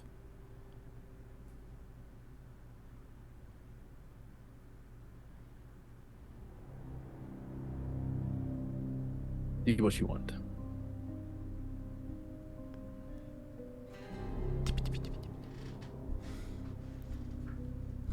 Closes the door behind. Morning comes.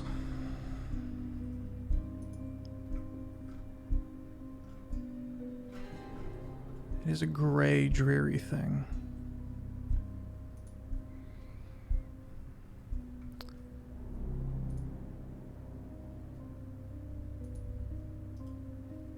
One potato, two potato, three potato, four. One potato, two potato, three potato, floor. And as you guys begin to make your descent down the mountainside,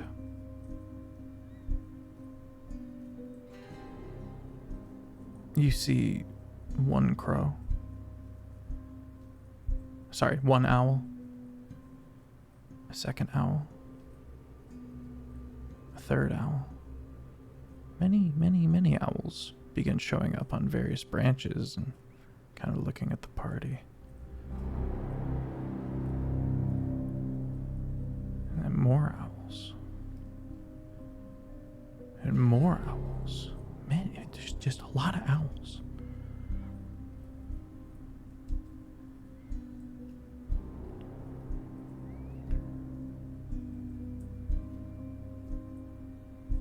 So you're not even like 30 minutes into leaving the Hoach's Inn behind.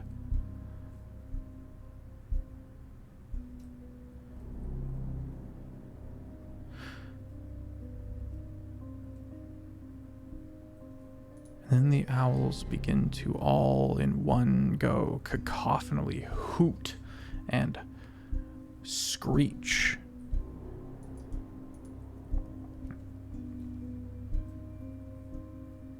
And flock. More of them, maybe 100 owls now, all begin to flap and writhe, not around the party, but like above, until you realize all of the screeches and hoots are all universally forming words. I direct your attention to the Discord as a face Oh dear Lord. appears before the party in the swarm Oh. of owls. And that's where we're going to leave off for the night. No. Oh, Oh. it was all going so well. It was going on. I got a map. I was tree bark man. That's good angst, though. That's good angst. Good, just right in the field. Oh, chat, it's been fun. Tune in tomorrow for Windfall. It's a Western campaign with eldritch horror and kind of late Victorian vibes. We're overthrowing the government. Well, actually, we're overthrowing the government to put the original government back. Don't go anywhere yet. We're gonna do a raid. I am shaken. I am shook up. We got out of that clean and dry just for us to be going back into the shit, and I was like, oh no. I know, but yes, I was just like, yeah, it's gonna be like, first off, honestly, thought that was gonna go way worse than it might have. Me too. Up until that last card, I was like, oh, we're freaking golden. Like, he's gonna do it. Oh man, I'm SirFeffers, the humble dungeon master of the Longshot table, and it is my honor to have these scallywags with me today. Did we get any bingo? You can find bingo on the Discord. Young Dr. Gay got bingo. Oh, let's go. Yeah. And the bingo is applicable to the respective campaigns. I know that free space was getting filled out real nice tonight with the pierced trauma. Dude, you had a spine out. What could be worse? You know. It wasn't my spine. It was pierced. It was Puff's spine going through my brain. Yeah. If you would like to get caught up on these campaigns, you can head over to the YouTube. And if you want to support me directly, I've got a Patreon. If you want to see some short form of some great snippets, head over to the Instagram. Shout out to Anne, who makes the shorts from these campaigns. I need to go detox emotionally. This was a heavy episode for the Feff. I'm good though. I'm good. Let me throw it over to ValveMax, aka Andy Skadoosh Taylor, aka Oh my gosh. Pierce Ashwalker. Well, thank you. Guys, much love to you. Thanks for riding with us and emotionally supporting us with fun little memes in the chat. We needed that tonight. We really, really did. Yeah, I've been Ash. I've been Pierce Ashwalker, aka Andy Taylor, aka ValveMax010, aka Andy Skadoosh Taylor. You can find me at ValveMax010 on most socials. I'm mostly over on TikTok doing little funny goofs and gags of the like. You can find me on Our Flag Means Doom over on Mr. Dandy DM's channel. We are approaching the end of Odromiaverse Season 1, so we'll look to see what that looks like for the future. But it's really awesome. It's an amazing story. Please go check that out. And then also go check out Star Progeny over on Saturday Morning Spell Kids. I'm really happy about that. And be on the lookout for Fathomwood from Boss Jellybean very soon. I love you guys. Drac, Metro, I love you both. Thank you. Love you too. Yeah. This is very fun. I'm gonna give it to Drac and go cry. Hi, I'm Drac or Drakoniques. You can find me on all socials at Drakoniques. That's DRAKONIQUES. I'm mostly on Blue Sky. So if you want to find me there, just add a .itch.io to find my handle there. I am a TTRPG actual play producer, performer. I write TTRPGs. I'm in a bunch of stuff, to be honest. Currently airing or soon to be airing. The main thing I will shout out is that I'm producing and also one of the players of an actual play podcast called Sacred Machinations. You can find it on all podcast services now. And we premiered last Tuesday. I'll say that, this Tuesday, because we're still in the same week. This Tuesday.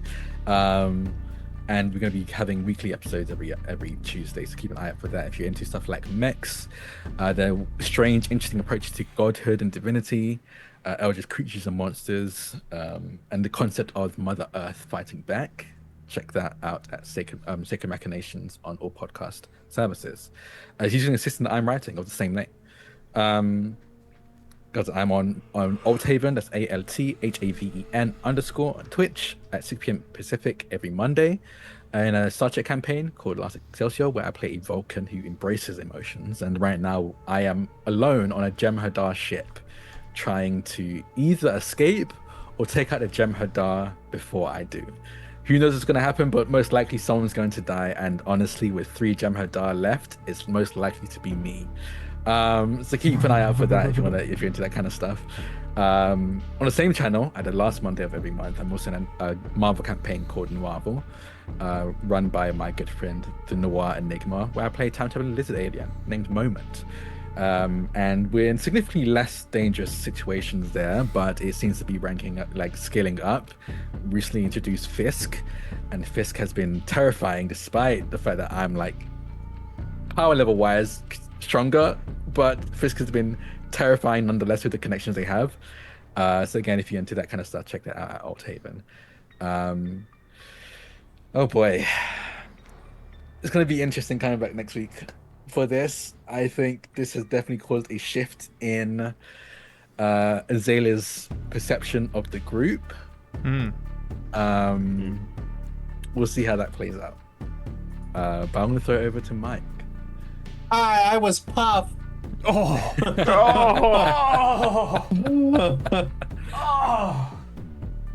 Ow. I'm Metro Mike, formerly known as Puff. At least for the time being, till figure that out. But yeah, you can find me on TikTok, where I do special effects makeup, and I usually just recently started talking about the games that I'm playing and stuff. And then YouTube is Metro Mike 2, where we're going to start again. Clear Obscure, which is a phenomenal game. It'll be released on Tuesdays and Thursdays, and then Monday, Wednesday, Friday in the morning. Or Fridays in the evening. Stream on Twitch at Metro_Michael. I also stream right up until we start here, and I raid out into Feff, where we sometimes Feff joins us for that right before D&D. But yeah, it's where I usually play games until we go to D&D. But yeah. Also stay tuned for the Weeby Gaming podcast. I'll have more information on that once I get scheduling out with my co-host. But it's been, I see, part of me is like, oh man, that first half was so brutal. And I'm like, even when Piers left, I was like, oh, he didn't say why he was upset. And I just said, you gotta pull it. And I was just like, above me, Mike was like, no, we should probably not do that.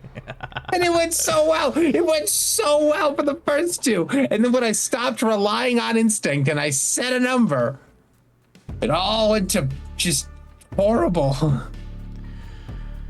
I should have relied on instinct for that last one. Just gut. Just went with my gut. That was one of the few cards we can't come back from easily. Yeah. Oh boy. Right in the soul. But without the risk of losing the character, it's just a video game, you know? Yeah, there is no respawns. Well, with Wish, there might be. We did get a respawn. We did. We had a respawn, and then... Dude, could you imagine if I pulled Skull and not Moon? Yeah. Oh, that would have been rough. That would have been it. I had rolled, when you both went down, I had rolled to see what I would have done. Not even before you went down, Pierce. I think it was before you went down. When the Sovereign appeared, I had rolled to see if I was going to like just leave you, just run. I had rolled a wisdom check to see if I just would have just left. And I based against my own DC, my own spell saves, and I got exactly on the number to stick around. So I ended up sticking around, but I was pretty ready to just leave. Brutal. My fucking goodness. All right, everyone pile into this raid. I'll see you tomorrow for Windfall. We're going to kick it with Shane Wally. A Phenomenal Bean is on our Tuesday campaign. Have yourselves a phenomenal rest of your evening. Oops. Okay, now get on into this raid. I will see you all soon. Have fun. More fun than pain. Good sold.